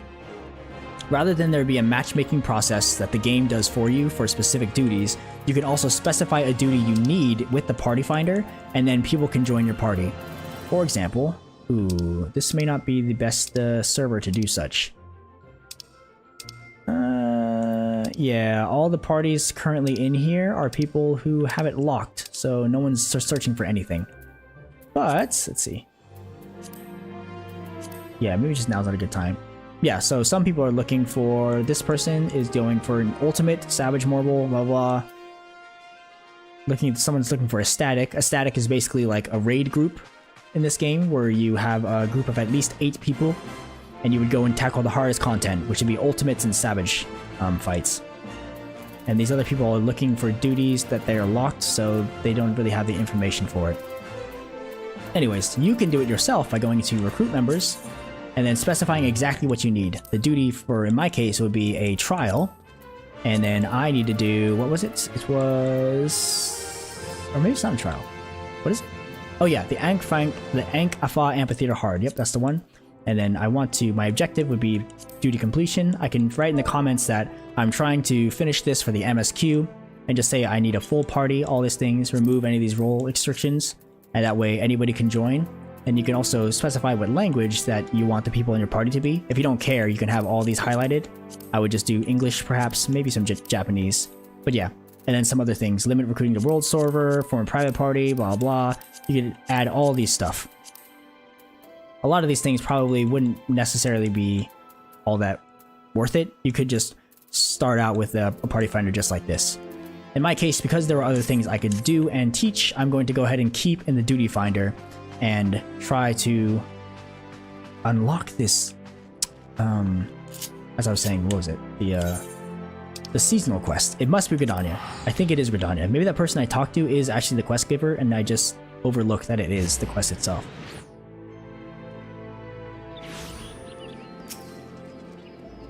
Let's see. Well, let's go to the Amphitheatre again. Or maybe it's this person. Simpkin. Have you come... Oh no, this is the... Okay, I think Simpkin is where I learned how to play instruments. Have you come to listen to the silken strings of Simpkin, traveling troubadour and master minstrel? No? You do, however, have the look of one who lives life on the road, and on the subject of wondrous wanderings and the musical expression thereof, I do mayhap have some small wisdom to offer. When I suddenly find my heart stirred by some spectacle of nature or inspiring act of daring do, I simply let the emotion of the moment flow through my fingers and into my harp. I found no sound to be as achingly beautiful as one born from that instant of genuine joy or wistful sadness. You need no special training or knowledge to give voice to the music of the heart, only a willingness to play the score as it writes itself across your soul. You can accomplish such a surrender. If you can accomplish such a surrender, then you will have created a piece unique unto yourself, and what melody could be more precious? I knew from the moment I laid eyes upon you, here is a man whose spirit begs for instrumental interpretation. Pray, release your inhibitions and favor the world with your performance. While using the performance actions, you are strictly prohibited from performing the music of any third parties. You may record and upload your performance and hereby agree to license such recordings to us for use by Square Enix or other accordance in the terms of Final Fantasy XIV material uses license. Yep, so... The music playing in this game is pretty robust, and you can play literally any song if you find a way to do it. So I think this is just to save their own skins. To begin, you should simply play whichever notes catch your fancy. Let whimsy carry you up and down the scales, revel in the soaring heights and plunging depths until you find a song which resonates with your being. Painted with the experience of your adventures, the timbre and tone will be yours and yours alone. Ah, I wonder what manner of music will fill the air. May the wind catch your composition and deliver it unto covetous ear. You have learned to perform. When playing as a bard, performance actions can be found in the Actions and Traits window, accessed under Character in the main menu. Cool, I've learned perform. So, let's see if I can find it. Character, Actions and Traits. Traits? Nope. Actions? Oh, performance. It's literally under performance. Wow. Look at all these different things. Yep. All these instruments. Harp, piano, lute, oboe, flute, fiddle, clarinet, fife, panpipes, and everything in between. Yes, that's how you make a band with a whole bunch of people. You have a whole bunch of bards. Each person can pick a different instrument, and they can do some actually incredible compositions in-game. It's pretty crazy. Hello there, Pumpkin. Enjoying the festivities? Oh, if there's anything I know, just ask away. What is All Saints' Wake? Legend has it that once a year, 12 honor the saints by hosting a lavish feast in the heavens. While the saints are away, however, the realm is bereft of their divine protection, and creatures of darkness come out in droves. Fearing for their lives, people took to shutting themselves inside their homes. Those who had no choice but to venture outside disguised themselves as fiends in hopes that they would go unnoticed by the real ones. Frightening business, is it? But that's all in the past now. For these days, we have valorous adventurers like you to keep our cities safe when the saints are away. Having no reason to be afraid, the people went and turned All Saints' Wake into a fun celebration, a truly detestable, or delightful state of affairs. This guy does not like it. Okay, it must be you, Estain. Let's see. Level 2. No. Sylvic Gratitude? What? Let me see. Come on, I'm gonna figure this out. All Saints Wake 2023. From whence do I... Old Gridania, Adventurers Guild Investigator. Ah, he speaks. So I think it is. Aha! There you are. It's this guy. I knew it was one of these. Yep, there we go. The Fright stuff. Let's go ahead and start this. You there. You're an adventurer, yes? Eager to stare into the very depths of wickedness, am I right? Good, good. Because we're in dire need of such a dauntless soul. All Saints' Wake is upon us, you see, and that means the fiends of the realm clamor to plunge Gridania into a sea of chaos. The host of this year's Parade of Horrors is a woman with a pumpkin for a head. I shudder to consider whether this is some elaborate costume or... No, perhaps it is best not to know. Her strange appearance makes my skin crawl, to say nothing of her underlings. Why, one might think the Continental Circus was come again, hiding their monstrous intentions behind the guise of celebration. We can be grateful that none have yet fallen under the spell, but I fear it is only a matter of time. We must act quickly to unearth their schemes. I would begin a thorough investigation at once, but I'm afraid my surveillance duties here prevent me from moving freely. That, my friend, is why I need you. Approach this pumpkin-headed witch under the flag of friendship, and offer your services to our ghastly celebration. If you catch even a whiff of foul deeds, I want you to put a stop to them before any innocents come to harm. That I can do. I knew I could count on you. Now then, you can find our quarry just across the way at Miketo's Amphitheatre, where she is doubtless attempting to draw any and all passerby into her ungodly procession. Humor her for now, but take care not to fall victim to her honeyed words. Seasonal event. Quest accepted. Pumpkinhead, eh? Ah, pumpkin-headed apparition. Oh wow, you are quite freaky. Yep, there's cutscenes and everything. They go full force with these. Have you come to join the glorious celebration that is All Saints' Wake? All are encouraged, and all are welcome. Oh, such eagerness. We are ever in need of willing hands to help with the festivities, preferably with bodies still attached. Of course, I understand a certain meddlesome investigator has tasked you with uncovering any iniquity on my part. Do I have demons and devils at my beck and call? I admit that I do. However, I mean no harm to you and yours, so I hope that our partnership can be mutually beneficial. You what? Together, I believe we can make this All Saints' Wake into one that will be remembered for moons to come. Yet before we begin, allow me to illuminate the history of this event and our intentions here. On this most unhallowed of nights, the saints revel in their palatial heavens, and as their judgmental eyes become leaden from drink, the impure are free to feast and frolic without fear of punishment. In ages past, the common folk would rue in the coming of this night and cower in their homes. That is, until the adventurers took it upon themselves to rid the streets of evil, thus turning the event into a celebration of your collective bravery. A joyous happening, to be sure. But what of the goblin, the ghost, and the gremlin? Unfortunately, there are many monstrous sorts who yet consider this a night to spread fear like a plague. And so it struck me. What if All Saints' Wake could be an occasion for a celebration among mortal and monster alike? I believe there is room for light even in the darkest of hearts. Interesting. Which brings me to the question of your involvement. I would have you aid a minion of mine named Papa Gruff in facilitating an All Saints' Wake that will allow yours and mine to join hands in mutual merriment. Perhaps you know Papa Gruff, who was once a void sense so depraved that his kin spoke of him only in hushed whispers. But I have since shackled, or rather, politely reasoned with him to commit devilry no more. Knowing of his formidable magical prowess, I have set him to work under these guiding words. Frightened enough to tickle, but not to scar. Fear not being an unpleasant experience, and Papa Gruff is doing his utmost to strike that delicate balance between felicity and fright. Not with much success, as I understand. I would love to proffer him advice myself, but I believe one such as you would know better what appeals to the mortals of this city. Might you give our beleaguered Papa Gruff a few words of advice? I can do that, for the sake of the season. Thank you, truly. He should be putting on a performance near the Leatherworkers Guild at present, assuming he has yet to be chased from Gazania's borders. Please speak with him and give him my encouragement. I can do that, Pumpkinhead friend. Where is this person? Over there, say. Alright.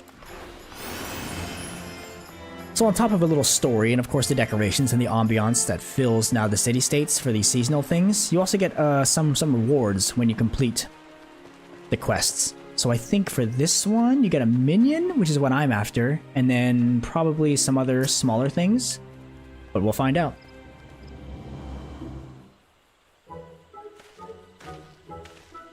Baba Gruff, we're gonna, he's gruff, Baba Gruff. My, what have we here?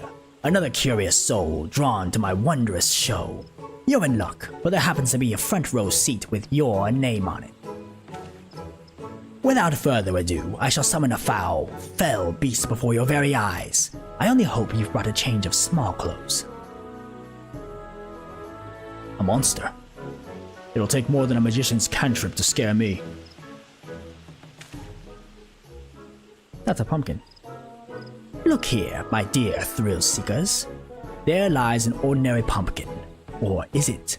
Take care not to blink, for any moment of distraction may well be your last.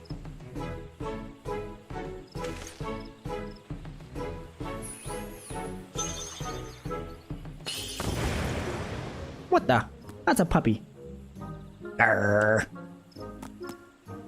He's so cute. Oh, he's so cute. Oh, the terror! Those bloodthirsty eyes, those razor-sharp fangs. Flee if you dare, but this hellhound will chase you to the ends of the earth to have its ounce of flesh. And I would know, considering the scars of its wrath upon my backside. Papa Gruff. There we go.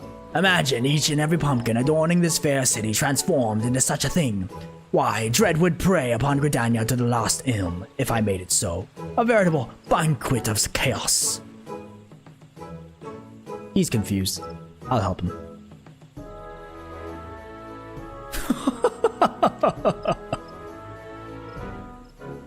Bloody brilliant! You drew us all in with that talk of monsters, only to dash our expectations with an adorable pup. I admit some confusion at first, but now I see you are a clown among clowns.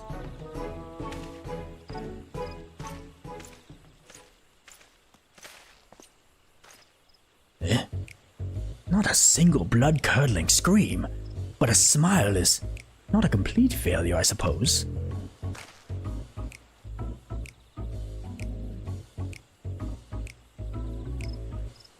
Ah, my pumpkin-headed master asked you to help me. Well, allow me to peel back the curtain, as they say.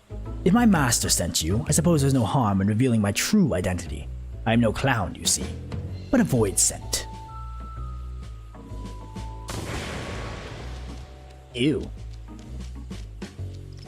My, not even a grimace. Well, I suppose it would be inconvenient if you ran away screaming after every sideways glance in my direction.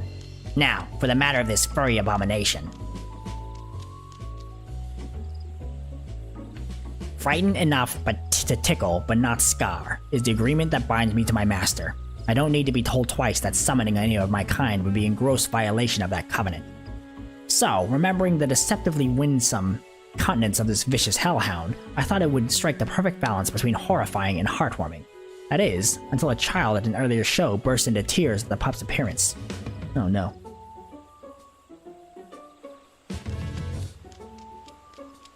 Now I've seen a man react with a hearty laugh to the exact same dog, with nary a trace of fear in his voice.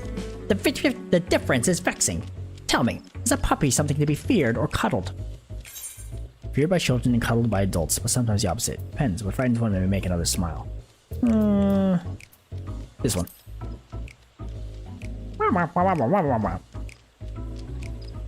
Yeah. Do you jest? You mean to say that my kind's definition of terror differs from person to person? I admit that does explain the sheer contrast in reactions I've observed so far, and it does place me between a rock and a hellish, soul-rending place. If my task was simply a matter of bringing people to fearful tears, the ground beneath you would already be soaked through. How in the hell's good name does one frighten to tickle?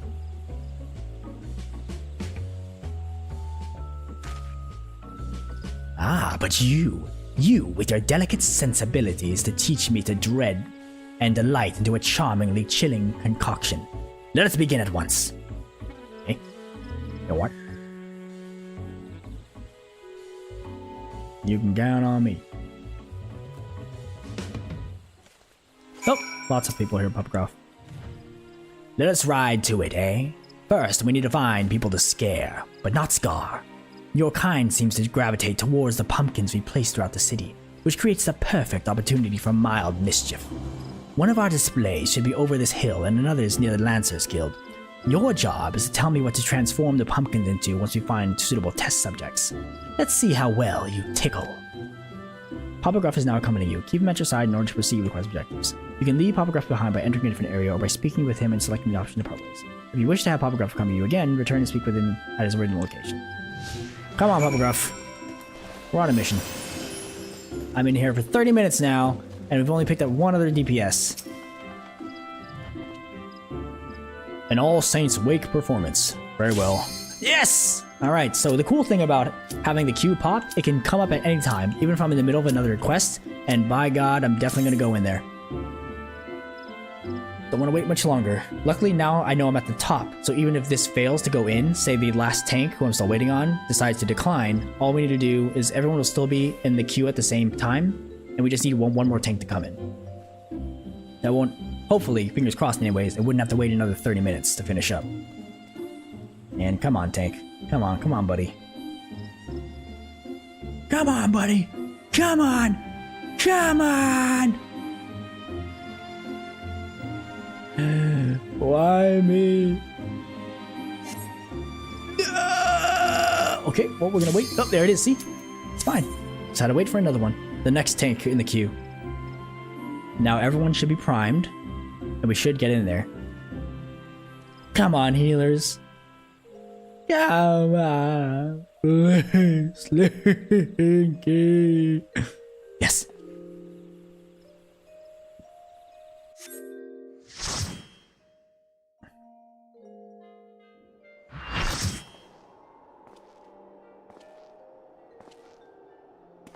I've found you, Shiva. You can't escape this time. You should never have come here, warrior of light. I labor only to forge a lasting peace. A peace you would deny us out of ignorance and blind faith. No matter. If it is our fate to be at odds, then it is mine to strike you down. Oh, no, the cringe. We whom gods and men have forsaken shall be the instruments of our own deliverance. Partake of my flesh. Fill this vessel with your light. Walk amongst your brothers and sisters once more. Oh, Saint Shiva, still the hatred within our hearts and bless us with eternal grace.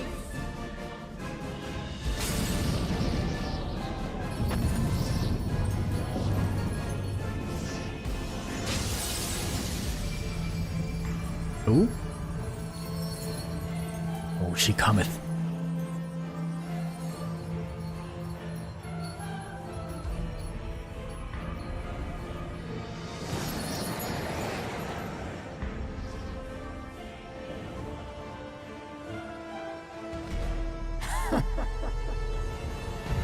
Nice, crazy, spiky hair, Shiva.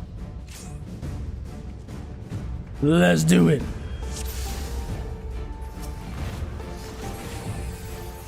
All right.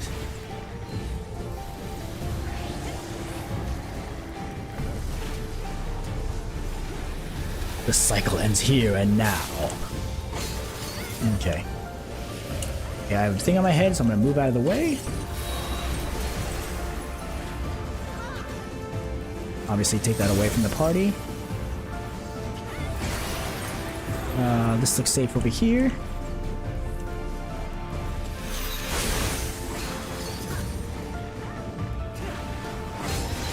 Oof. A cleaving strike on the tank. Okay. What the heck? Rise, join the chorus, my brethren. What is this? Oh, okay. Ads. Take out the ads.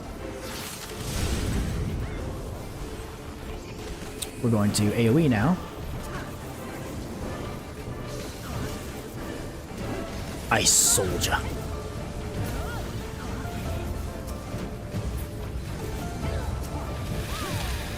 Oh, that's not good.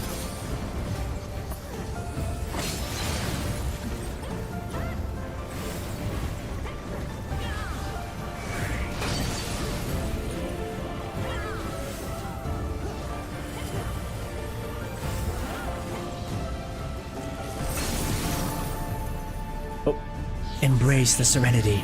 Renounce the hatreds that consume you. Oh no! Oh. I can move and scatter them like dust in the wind. Oh snap!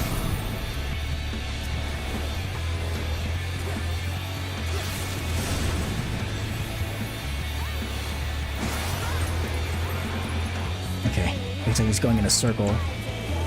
We want to go into the safe spot once it becomes safe, right here.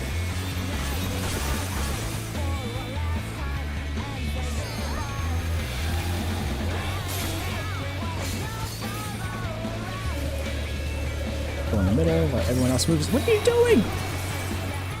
Okay, I don't know why that guy didn't move, but alright. Too easy, man. Yeah, let me break that. Hey, got him. Okay, that was pretty easy.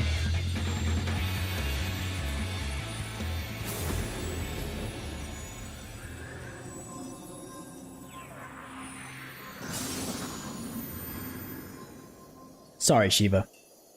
Can't stand a candle against me.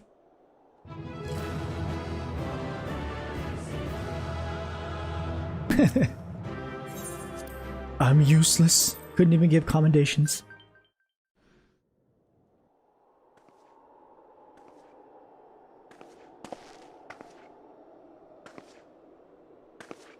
Now I kill her, right?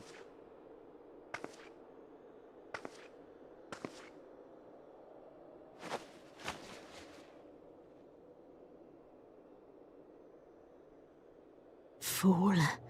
Blind, bloody fool.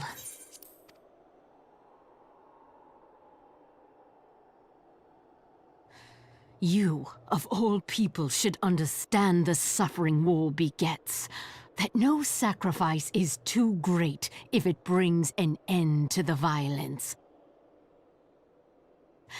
Mine is the righteous cause.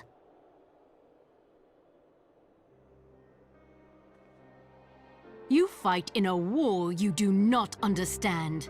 A pawn of liars and schemers.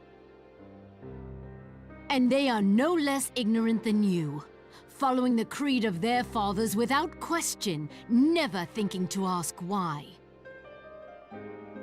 Trapped in a delusion of their own creation, and blind to the truth.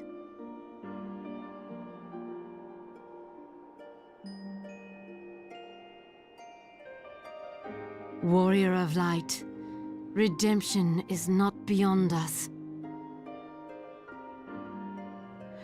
We who walk before may lead those who walk after. Seek the keeper of the lake. See with eyes unclouded. Do not squander Mother's gift.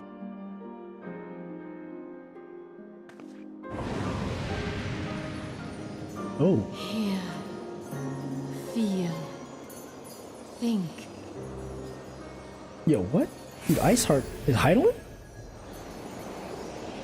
Or she knows of Heidelin. She has the echo.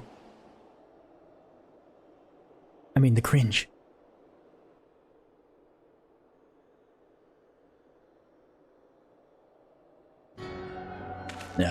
Great.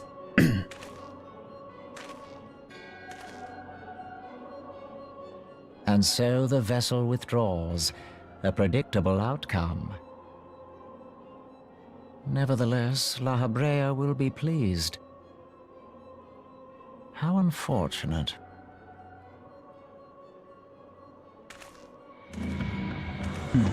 He certainly does not sound as threatening as La Habrea. How unfortunate. I did it, Moonbreeder. At long last. By the 12, you're alive! I mean, of course you're alive. Why wouldn't you be?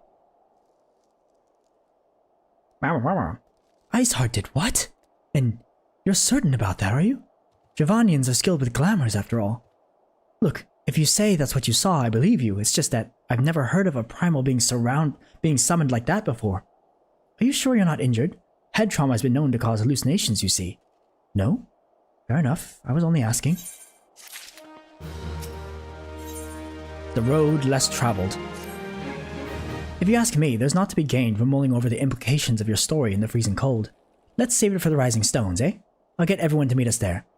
Ah, but before that, you had best pay a visit to Whitebrim Front and speak with Alphino. He's probably worried sick about you. That, or he's busy playing in politics with the Ishgardians. Either way, I'm sure he'll be delighted to see you hale and healthy. Speaking of which, you don't have a headache or anything, do you? No? Blurred vision? Oh, no reason. See you again soon. A researcher through and through, this Moonbreeder. Alright. Oops. Yes. Let us find Alphino and give him the good news. I survived. It took me 30 minutes to get into the battle, but nevertheless, I survived. And I conquered Shiva.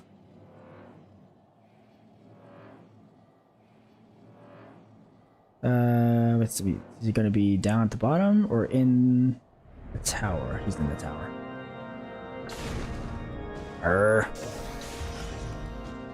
Me and my bulky mount. Oh, I hate this thing. Oh, nice. Cutscene. There he is, and none the worse for wear. Was there ever any doubt that the Warrior of Light would succeed? I think I speak for us all when I say that I should like nothing more than to hear the stirring tale of your victory if you would be so kind.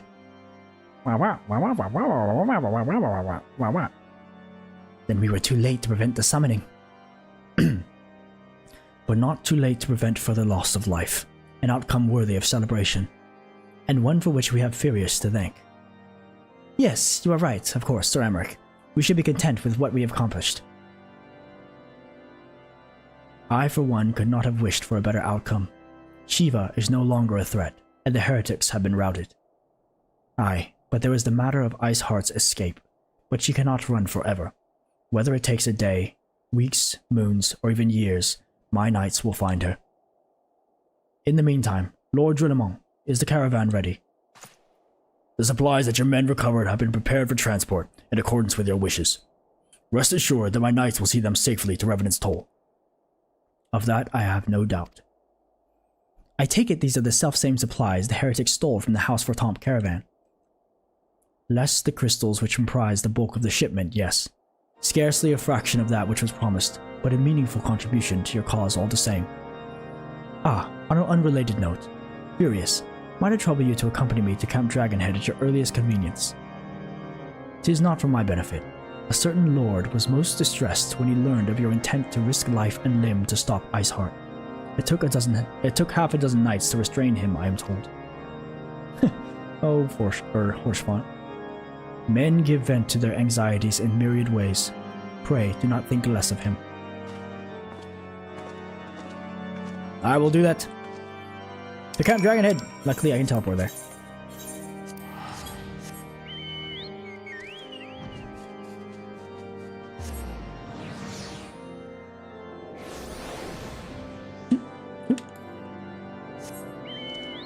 Worry not, Horsefant, I am hale and whole.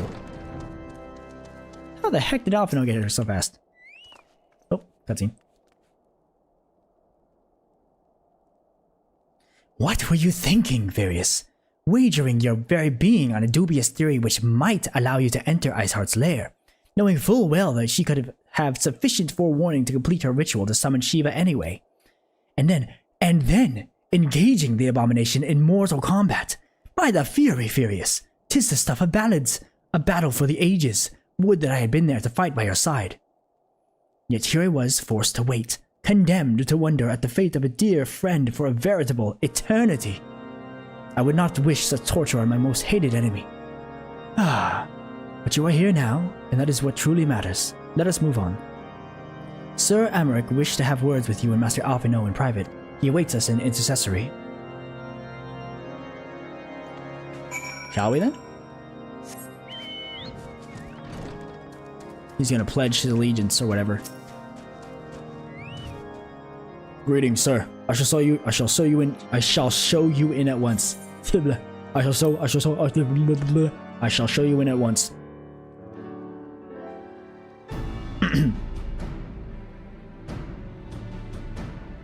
On behalf of the Holy See of Ishgard, allow me to express my deepest thanks.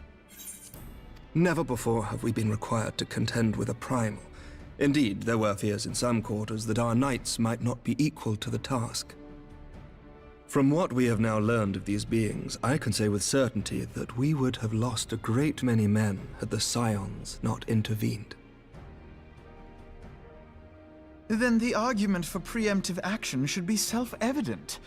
Perchance now you will reconsider my proposal that Ishgard move against Nautilon. Ere we first met, a similar proposal was tabled, but the Holy See decreed that we were to observe, and that military action should be taken only in self-defense. All things considered, it was not an unreasonable decision. Since the calamity, 2 vigils have fallen to the Horde, while Garuda has never shown any inclination to storm the gates of judgment. Which is why this unprecedented crisis and its resolution may prompt a change in policy. You who have faced these primals know well the threat they pose. Ishgard did not. Not until now. And there is naught like a brush with death to change a man's outlook. At the very least, this should silence any lingering objections to our arrangement with Revenant's Toll. The Holy See may even feel moved to grant us its formal endorsement. So far as it is possible, the Scions shall be compensated for their service. We should be grateful for any aid you can provide.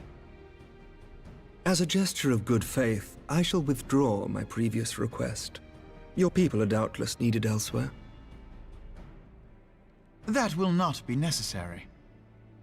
We too have a vested interest in watching Dravania's movements. I see. Once more, I must thank you. Sir Amaric, if I may, do you truly believe that Midgard-Zoma could return?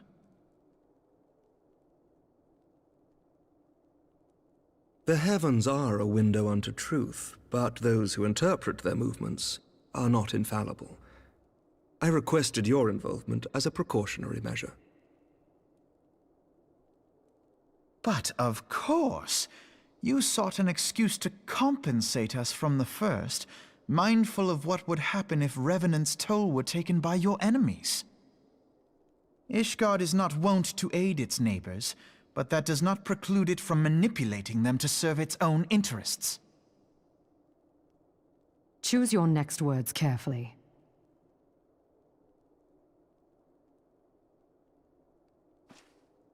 Do you know what sort of man becomes Lord Commander of the Temple Knights? One who comes from good stock. I did not. Yet here I am. Now, why do you suppose that is? Because I swiftly learnt to tell the difference between words, deeds, and beliefs. You are correct, Master Leveilleur.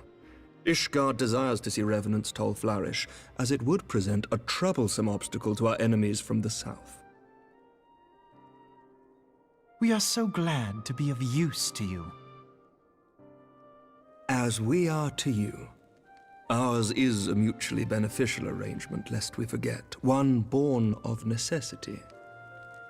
The dragons grow more restless by the day, and the heretics harry us nigh without cease. We have contended with such troubles for centuries, but there are limits to even our endurance. Yet as a pauper is loath to part with his meager possessions, the leaders of Ishgard are not wont to render up their trust to outsiders. But with perseverance on our part, they may yet be made to see the light. Nevertheless, one must take care when walking the road less traveled. Wise words, Sir Emmerich. I shall make a point to remember them. I must apologize for my earlier outburst. I hope it will not sour our good relations. Not at all. You but spoke from the heart. I trust you understand that at times my duties may prevent me from meeting with you. On such occasions, my second-in-command will speak for me.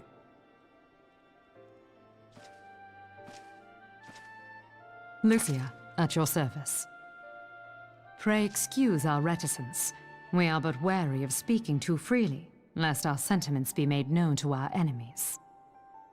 Know that the Lord Commander and I are of one mind. For the sake of Ishgard, and of Eorzea at large, I pray our peoples can put aside their differences.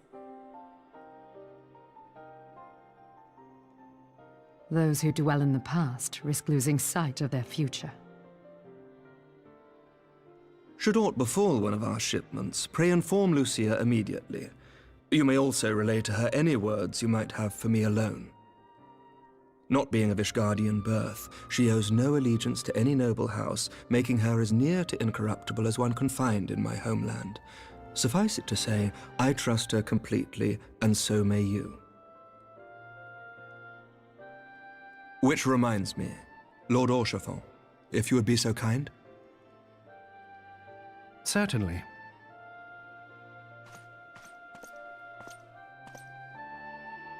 In times such as these, trust is ever in short supply. Mayhap this will go some way to rectify the problem. The results of our investigation into the heretics' recent attacks, as well as our interrogation of the merchant you detained. Sir Emmerich, I cannot thank you enough. Think nothing of it. Ishgard may be many things, but it is no friend to Garlemald. Did I not tell you to have faith, my friend? Don't worry. I've got faith. Plenty of faith. The road less traveled. Alright, off you know. Now what? Eyes unclouded. It would seem we have much to discuss with our friends at the Rising Stones. If what you say is true, Iceheart's method of summoning Shiva defies all precedent. It necessitates a complete reappraisal of the primal threat and of our approach to combating it. Moreover, there are grave ramifications if word of this incident reaches Imperial ears. The Garlean Empire believes that primals are an insufferable menace, that their mere existence is a threat to this very star.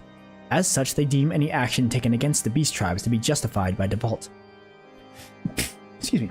Imagine then, if it had become known that it was not only the beast tribes of Eorzea that could summon primals, but her civilized peoples as well. Any lingering objections to the Eorzean campaign would vanquish overnight.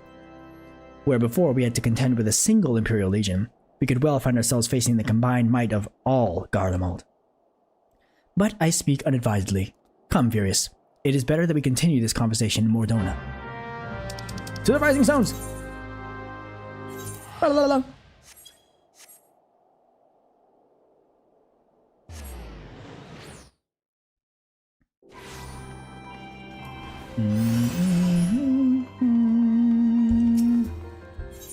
La la la la. 2 minutes really. Papalimo, you're still having a chat. Flamin over there. It's Taru hanging out. Higiri. Moonbreedus talking with Ida and Thancred. And Coltonet and Hoary Boulder. Huh. Most of the Domans are gone. Interesting. They don't want to hang out, I guess, huh? Alright, Minfilia. We're on the move. Words cannot well express how glad I am to see you return to us hale and whole. Needless to say, I am most eager to hear your account of that which occurred in Kurthis, assuming you're ready to speak of it. Excellent. I shall summon the others at once.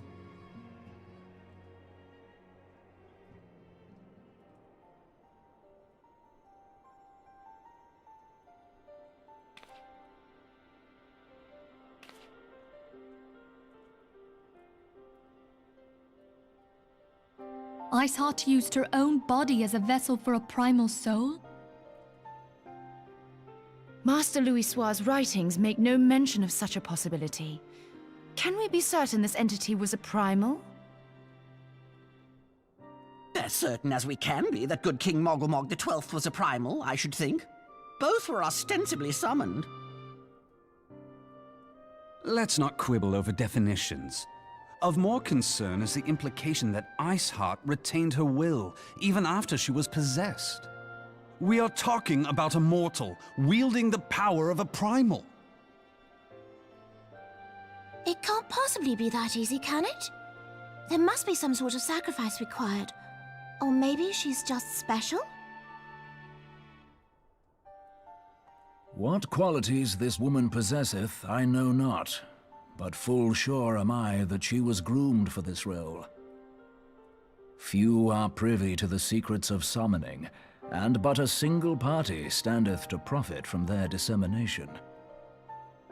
Well, I wouldn't presume to comment on how the lass came to know about summoning, but I will say that what she summoned was a primal. The readings were the same, or near as damn it. Strange as it all sounds, it's really no different from what you've faced before. Then mayhap it is time that we re-examined our previous encounters. Pack your things, Ida. We're going back to Gridania. Yes, sir.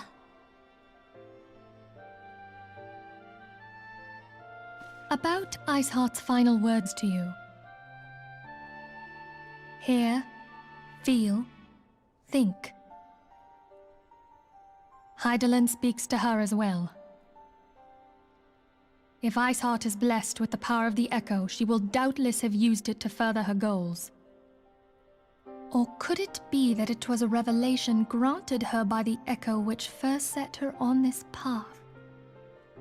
She did say that the Ishgardians were blind to the truth. Do you think she has knowledge of the origins of the Ishgardian-Dravanian War?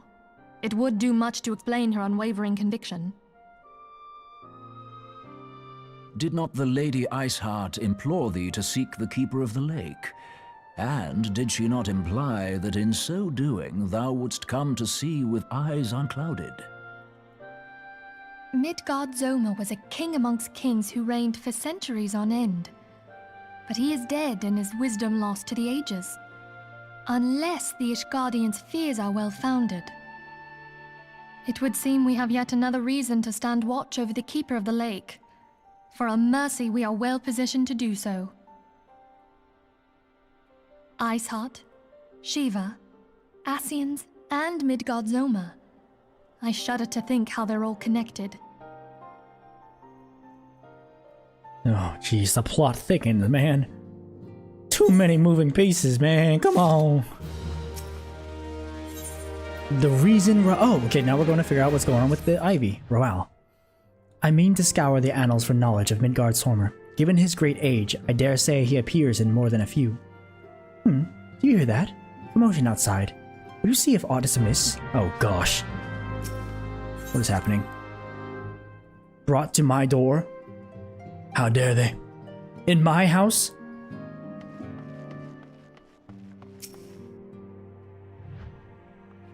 What's happening? Furious, 'tis well that you are on hand. We have a problem. Roaille has escaped. It happened shortly after the Immortal Flames took her into custody. She had been placed in a dungeon cell ahead of her coming trial, but apparently the commendation was not to her liking. The turnkey was found slain along with 2 guards. 'Tis plain she received inside help.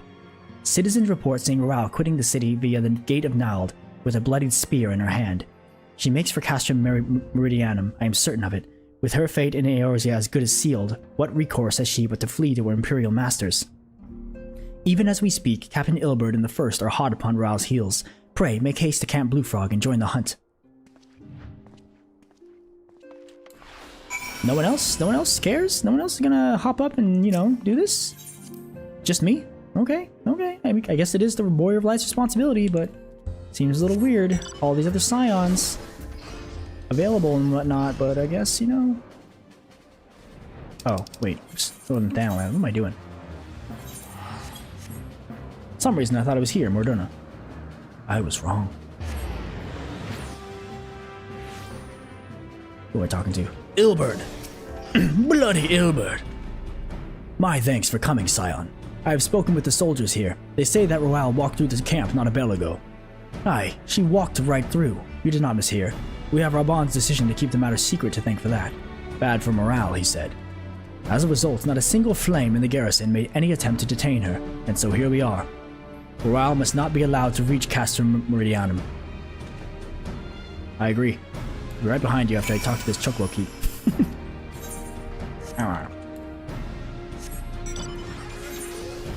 Oh, cool. I can teleport to this one. Makes it easy.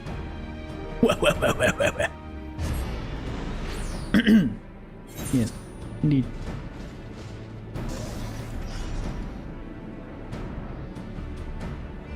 Where art thou? Ilberd. Uh-oh. One of the... Uh-oh. Something's going on. Bring it on.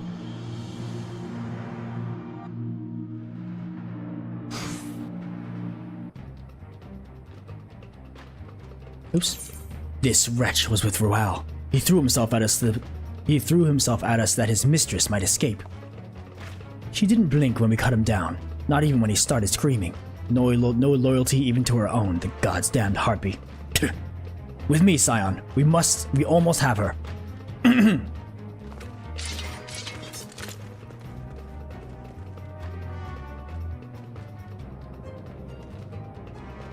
Ooh, wow. That's quite the different uniform. She got a whole Garlemald army with her this time. And she's still wearing her glasses. I guess you gotta see,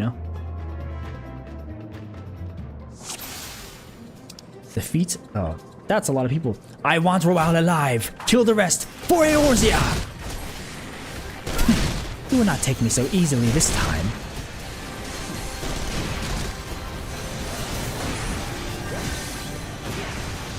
That's what you think. Golden Eye Yuyuhase. What is this? What is this? Ilberd of the Dull Blade. I'm just gonna focus Roaille. Screw it.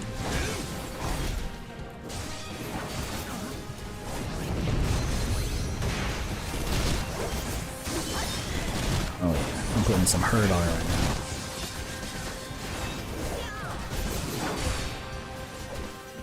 Enemy reinforcements! Look sharp, men! Show them no quarter. Oh, probably take out that thing, huh? Oh, luckily it goes down pretty easy. What the heck? What? I can't move! My thanks.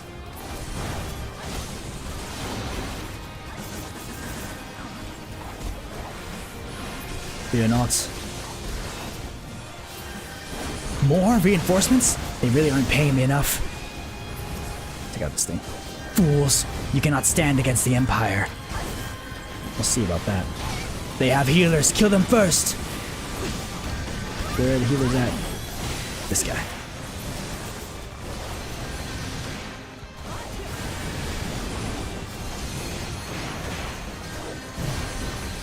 Stop, I say! Stop that healing at once! No, not like this. Are there more healers? I can't tell. Just to be safe, let's kill these reinforcements. I'll go on this Colossus. Come at me!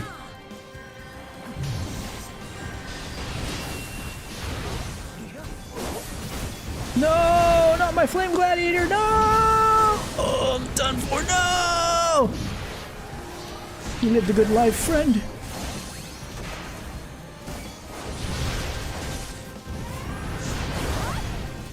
More?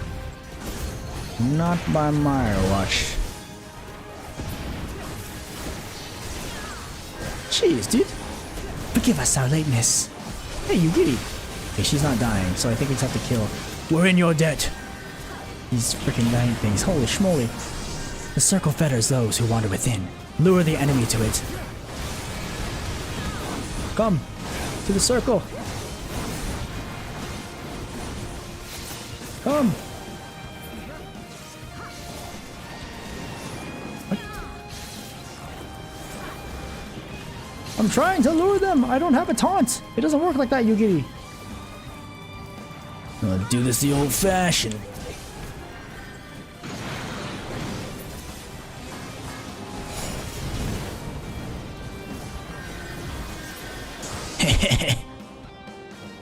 Easy. Yeah. Bind her and do it tight. Yes, sir. That's what you get, Royal. Good work, men. Alpino, get out of here. You smug little... She and her Imperial cronies pushed us close, but we were better. Behold, a respected officer of the Immortal Flames. People looked up to you as one of the Order's founding members, one of its pillars. It saddens me to see you fallen so low. What would you know of low? You, a spoiled little lordling who has never known any want. People such as you take wealth and birth for granted. You think it your God's given right to rule over others. You know not of our plight, the injustice that we low-born Ishgardians must endure. To the noble lords and ladies, we are not people, but resources to be consumed. I did what I had to do to survive. Stealing, killing, even whoring myself. It is no fault of mine if fools imagined me a paragon when I joined the Flames. To hear you tell it, no one would think you the only person who have ever suffered. In case you have forgotten, Raban himself was born into poverty, as was I. We lived hand to mouth with little more than the shirts on our backs. Hunger was our constant companion. Yet never did we bemoan our lot in life, nor did we begrudge others their fortunes. We accepted the hand that we'd been dealt and played it to the best of our ability. Life was a battle, aye, but no matter what fate threw at us, we took it on the chin and came back for more. Everything we have, we fought for. How are we any different then? 'Tis true that we were both mercenaries of lowly birth, and 'tis true that we both had our fair share of struggles. But whereas I sold my sword, you, Marshal, you sold your comrades. If life has taught me one thing, it is that you never betray your own. I would sooner cut off my own arm than raise a hand against a friend. But enough talk. You will return to Ul'dah to face justice, and the people whose trust you have dragged through the gutter.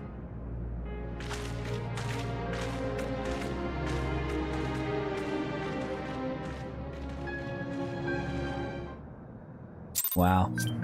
For those that know, right? Sheesh. Not so much as a hint of remorse. 'Tis well that the sword's business is finally at an end. A friend's betrayal cuts deeper than steel. We must hope that we have chosen our own allies more wisely than Raban chose his. Ooh, new weapon coffer. Nope. I have heard. Truly bothersome business. No, I do not foresee a problem on that front. The main concern is Raban. There is no telling what the brute might do. Have the Blades watch him in the flames day and night. You may leave the Sultana to me. I shall personally attend her grace.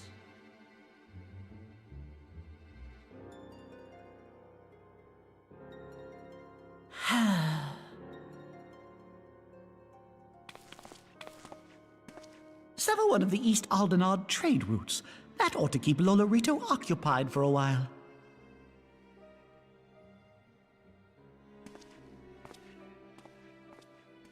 Nanamo Ulnamo.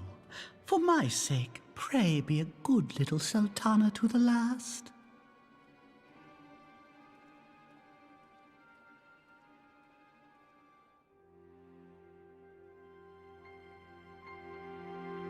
This scheming little punk. What is he up to? Let us cling together. Captain Ilbert and I have a few questions for the Flame Marshal regarding the circumstances of her miraculous escape. When we have completed our interrogation, we shall take our findings directly to General Raban, and that shall be the end of it. Your work here is done, my friend. My thanks. Ah, but I have one last task for you. Return to the Rising Stones and apprise Minfilia of all that has happened. I am aware that the antecedent held Roaille in high regard. For better or worse, she will want to know how this tale ends. Uh-oh. Minfilia likes Roaille? You messed up, Minfilia. Oop. You ought to pick better friends.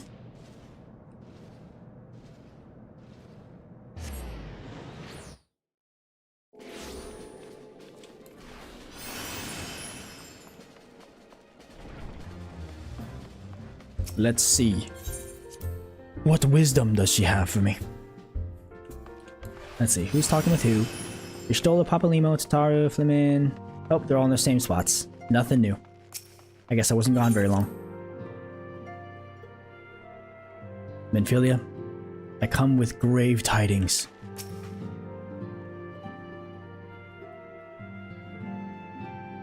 Welcome back, my friend. I have already received word from Alphino. To think that Flame Marshal Huayu was the Garlean agent. I know not what to say. That is not how I pronounce her name. Together with Robon, Eline lent us much needed aid at the time of our order's founding. She was particularly passionate about the need to tackle the primal threat. When we discussed the subject, her eyes fairly shone with determination. Whatever else she may have been, I choose to believe that it was her true self with whom I spoke then. But now is not the time to dwell on such matters. I have an important announcement to make regarding our effort to defeat the Ascians. We shall begin as soon as everyone is assembled.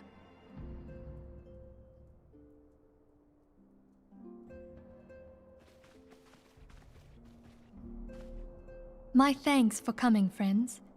Moonbreeder, the floor is yours. By now, I'm sure you're all familiar with White Auracite, the miraculous material that'll allow us to capture Ascian souls. Back at Snowcloak, we verified its ability to absorb vast amounts of ether. Alas, it leaves something to be desired in the area of stability. The stone can only store ether for a short while before expelling its contents. In addition to Auracite's inherent limitations, we must needs be wary of our enemy's strength. Our foe draweth upon an infinite wellspring of power. Even should we succeed in entrapping him, the stone will not long contain his wrath. Meaning that, if we want to kill the swine, we'll have to be quick about it. 'Tis our belief that an Ascian soul may be permanently undone, if smitten by a sufficiently concentrated burst of pure ether. The only trouble is, we can't say for sure how concentrated the burst needs to be. Without knowing how much ether an Ascian soul is composed of, we're basically guessing. Our sole clue lieth in thy struggle with La Habrea.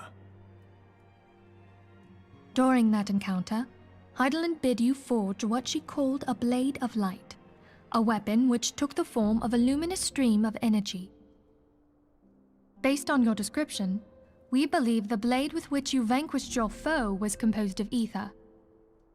Admittedly, your victory proved ephemeral, as La Habrea was able to use a crystal of darkness to flee into the space that lies between our world and the void. The fact remains, however, that Heidelin placed the means to destroy the Ascians in your hands. Be that as it may, it would be unwise to assume that she will do the same when we next encounter such a foe. Quite so, my lady. We must needs find the means to forge our own blade of ether, one to equal that which Hydaelyn did benevolently bestow upon her champion. That is all well and good, but it seems to me that producing such a blade will require a prodigious quantity of ether. Whence will it come, pray tell? Oh, what if we had 2 pieces of white auricite? One to trap the Ascian, and the other to store the ether for the blade. Oh, nice try. But it's as I said, the stone won't hold ether for any length of time. We'd still need to collect the stuff there and then, sorry to say. And therein lies the rub. Finding a way to create the blade whenever and wherever we choose. 'Twould seem more research is in order. I'm going to linger a while, perform a few more tests on the auricite. And I could do with some help. Urianger, why don't you lend me a hand? Mine apologies, but I am required at the Waking Sands. Lady Minfilia hath given me sole charge of the premises. 'Twould be unseemly to leave them unattended. Sole charge, you say? So you're basically alone there, then? Well, that settles it. I'll just have to come to you.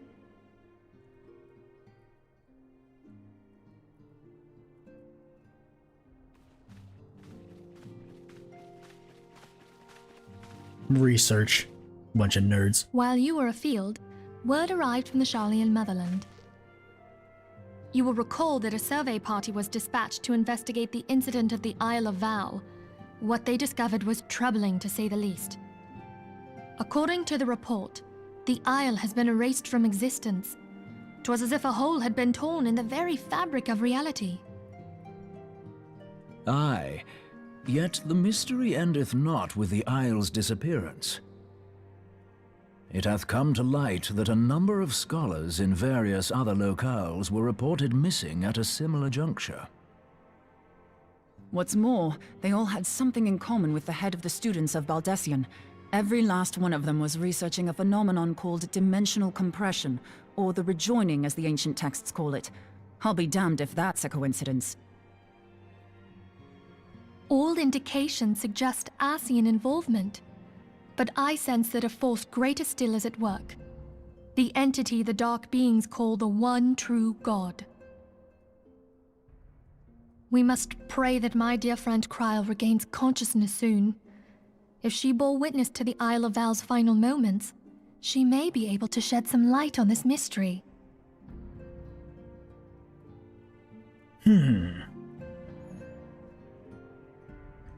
Strange indeed. Let us cling together, complete. No, more. More!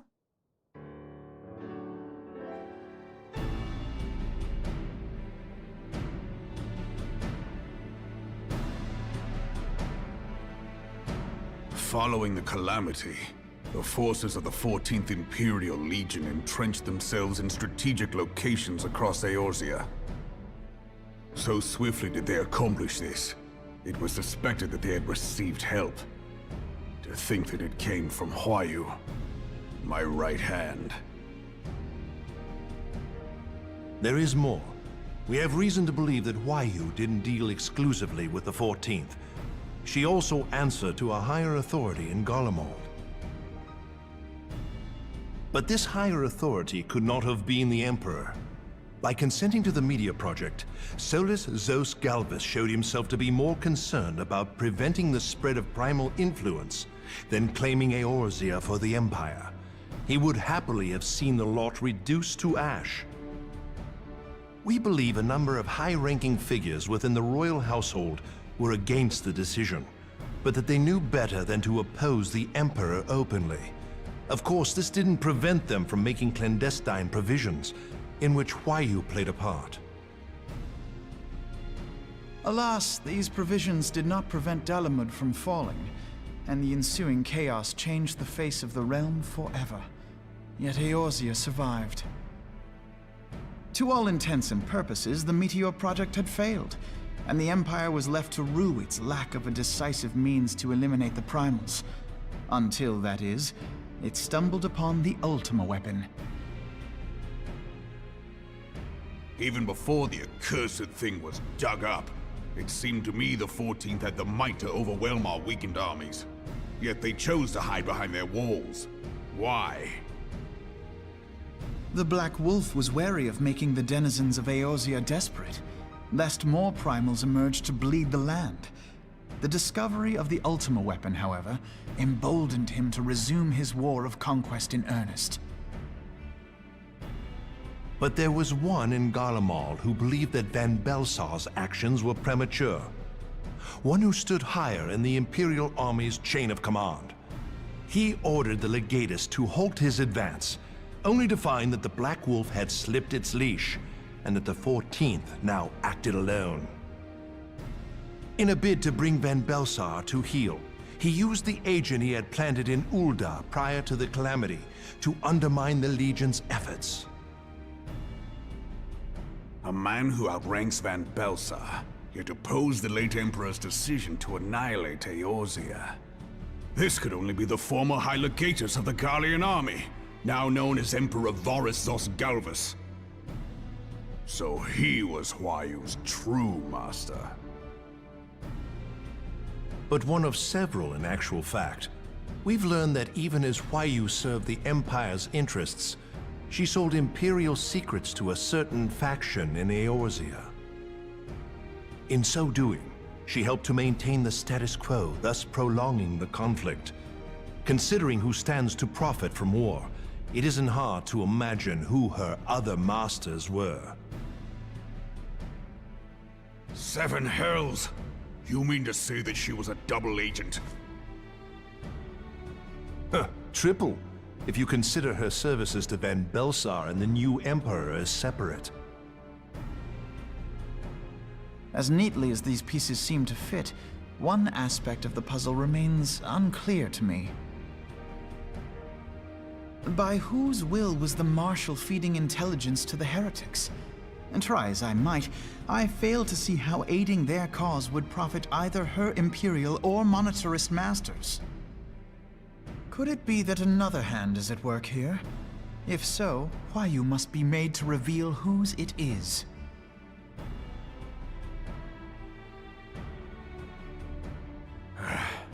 Not only have I lost a trusted friend, now I must interrogate her as a stranger. Not a pleasant task, I grant you, but a necessary one. Unless we weed out the ivy, root, stalk, and stem, it will simply grow back. I know that full well. Those closest to Huayu have already been detained, and I will question them alongside her. General, pray keep in mind that there may be unwitting abettors among them. All will be treated fairly. On that you have my word. Those who are innocent have no cause to fear. You have ever been a friend of truth, General. I hope the unpleasant task of weeding out falsehood will not detain you too long.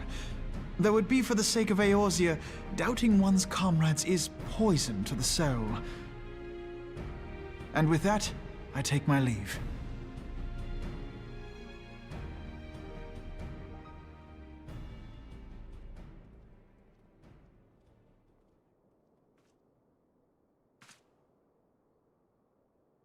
All these years, I've been made to dance to their tune. How could you, Huayu? How could you side with them? Those cankers who take from this land and give naught in return, who use their power to disempower and grow fat while the people starve. I know you can hear me, Monetarist scum! Your crimes will not go unpunished! One day I will purge this land of your sickness! Before the eyes of the 12, I swear it!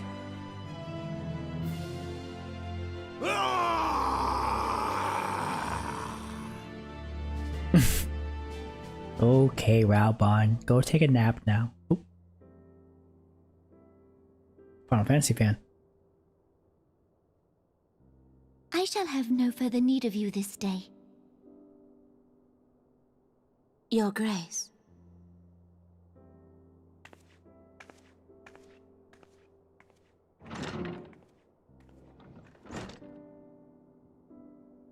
I fear that not even mine own chambers shall remain private for long. Has the situation grown so grim?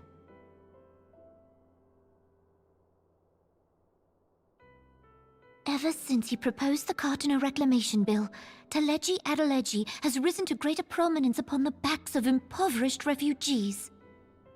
The monetarists were ever united in their pursuit of profit, but the man's actions have torn a rift in their ranks.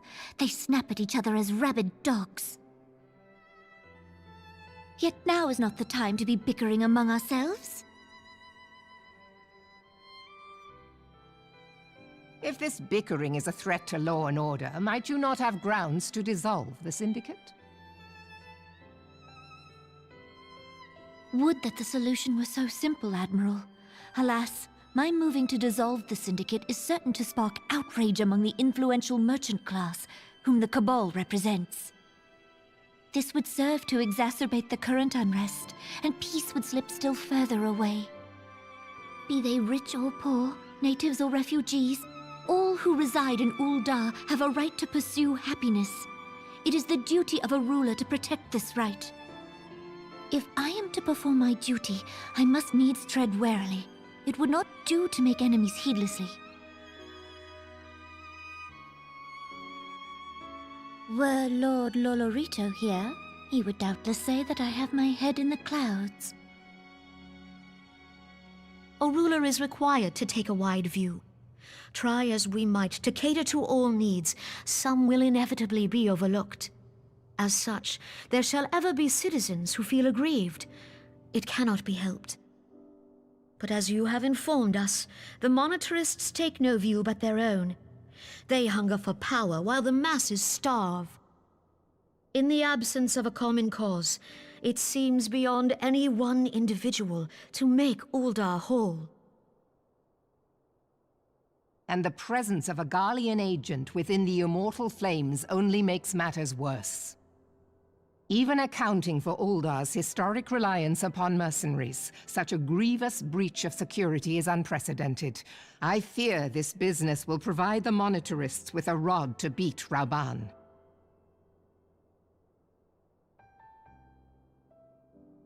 Eorzea can ill afford for the immortal flames to be dampened now. Ere long, the Garleans will turn their ravenous gaze toward our lands once more. If we are to resist their might, our nations must stand together. Yet for this to happen, our nations must be whole. Cannot be done to improve the situation in Ul'dah.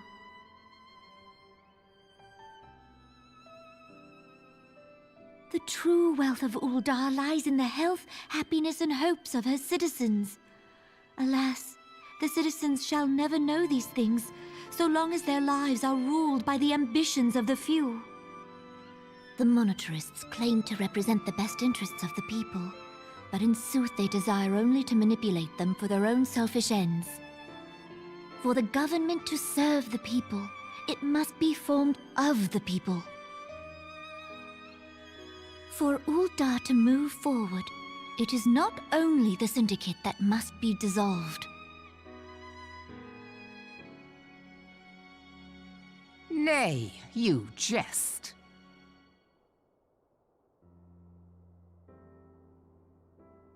My friends, it was for no other reason than to make known to you mine intent that I requested your presence here. When I make my declaration to the people, chaos shall inevitably ensue. As the last monarch in the line of Ul, I make unto you this request. Help Rauban to preserve order and protect the people. Forsake them, and you forsake yourselves, for a strong Eorzea will ever have need of a strong Ul'dah.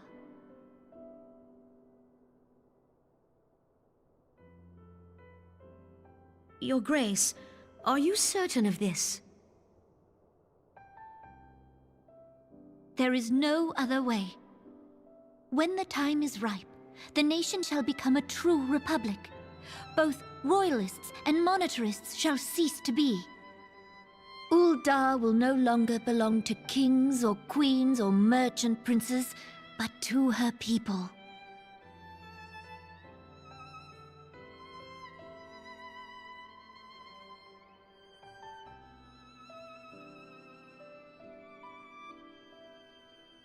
Roban, forgive me for casting aside all that you have toiled for in my name. Beyond this gesture, I am powerless to help my subjects.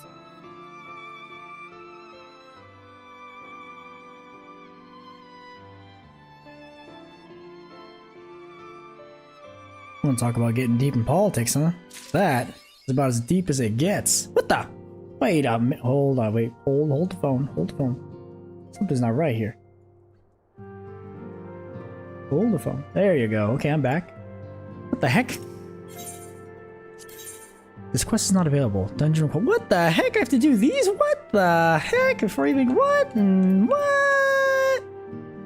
Interesting. I gotta do a bunch of trials for that? But, yeah, there's some crazy stuff happening now in the story. I just finished, I think that's the final quest for patch 2.4, Dreams of Ice. So, we're in the end game now, in this post-ARR content, with some crazy stuff shaking up Ul'dah. We got Yo-Yo? I already forgot the name, but I've been pronouncing it wrong the entire time, but she has been captured. Oh my goodness, some craziness. Crystal Braves, Ishgard stuff happening. Iceheart with the Echo. My goodness. Wait, I think yep, and I'm dropping frames now anyways, though, so there you go. 4 hours I think is long enough. Thanks for tuning in. This is On the Dawntrail, my Final Fantasy XIV complete MSQ guide and walkthrough. Until next time, everyone. To wherever you are, good morning, good night, and everything in between. See ya!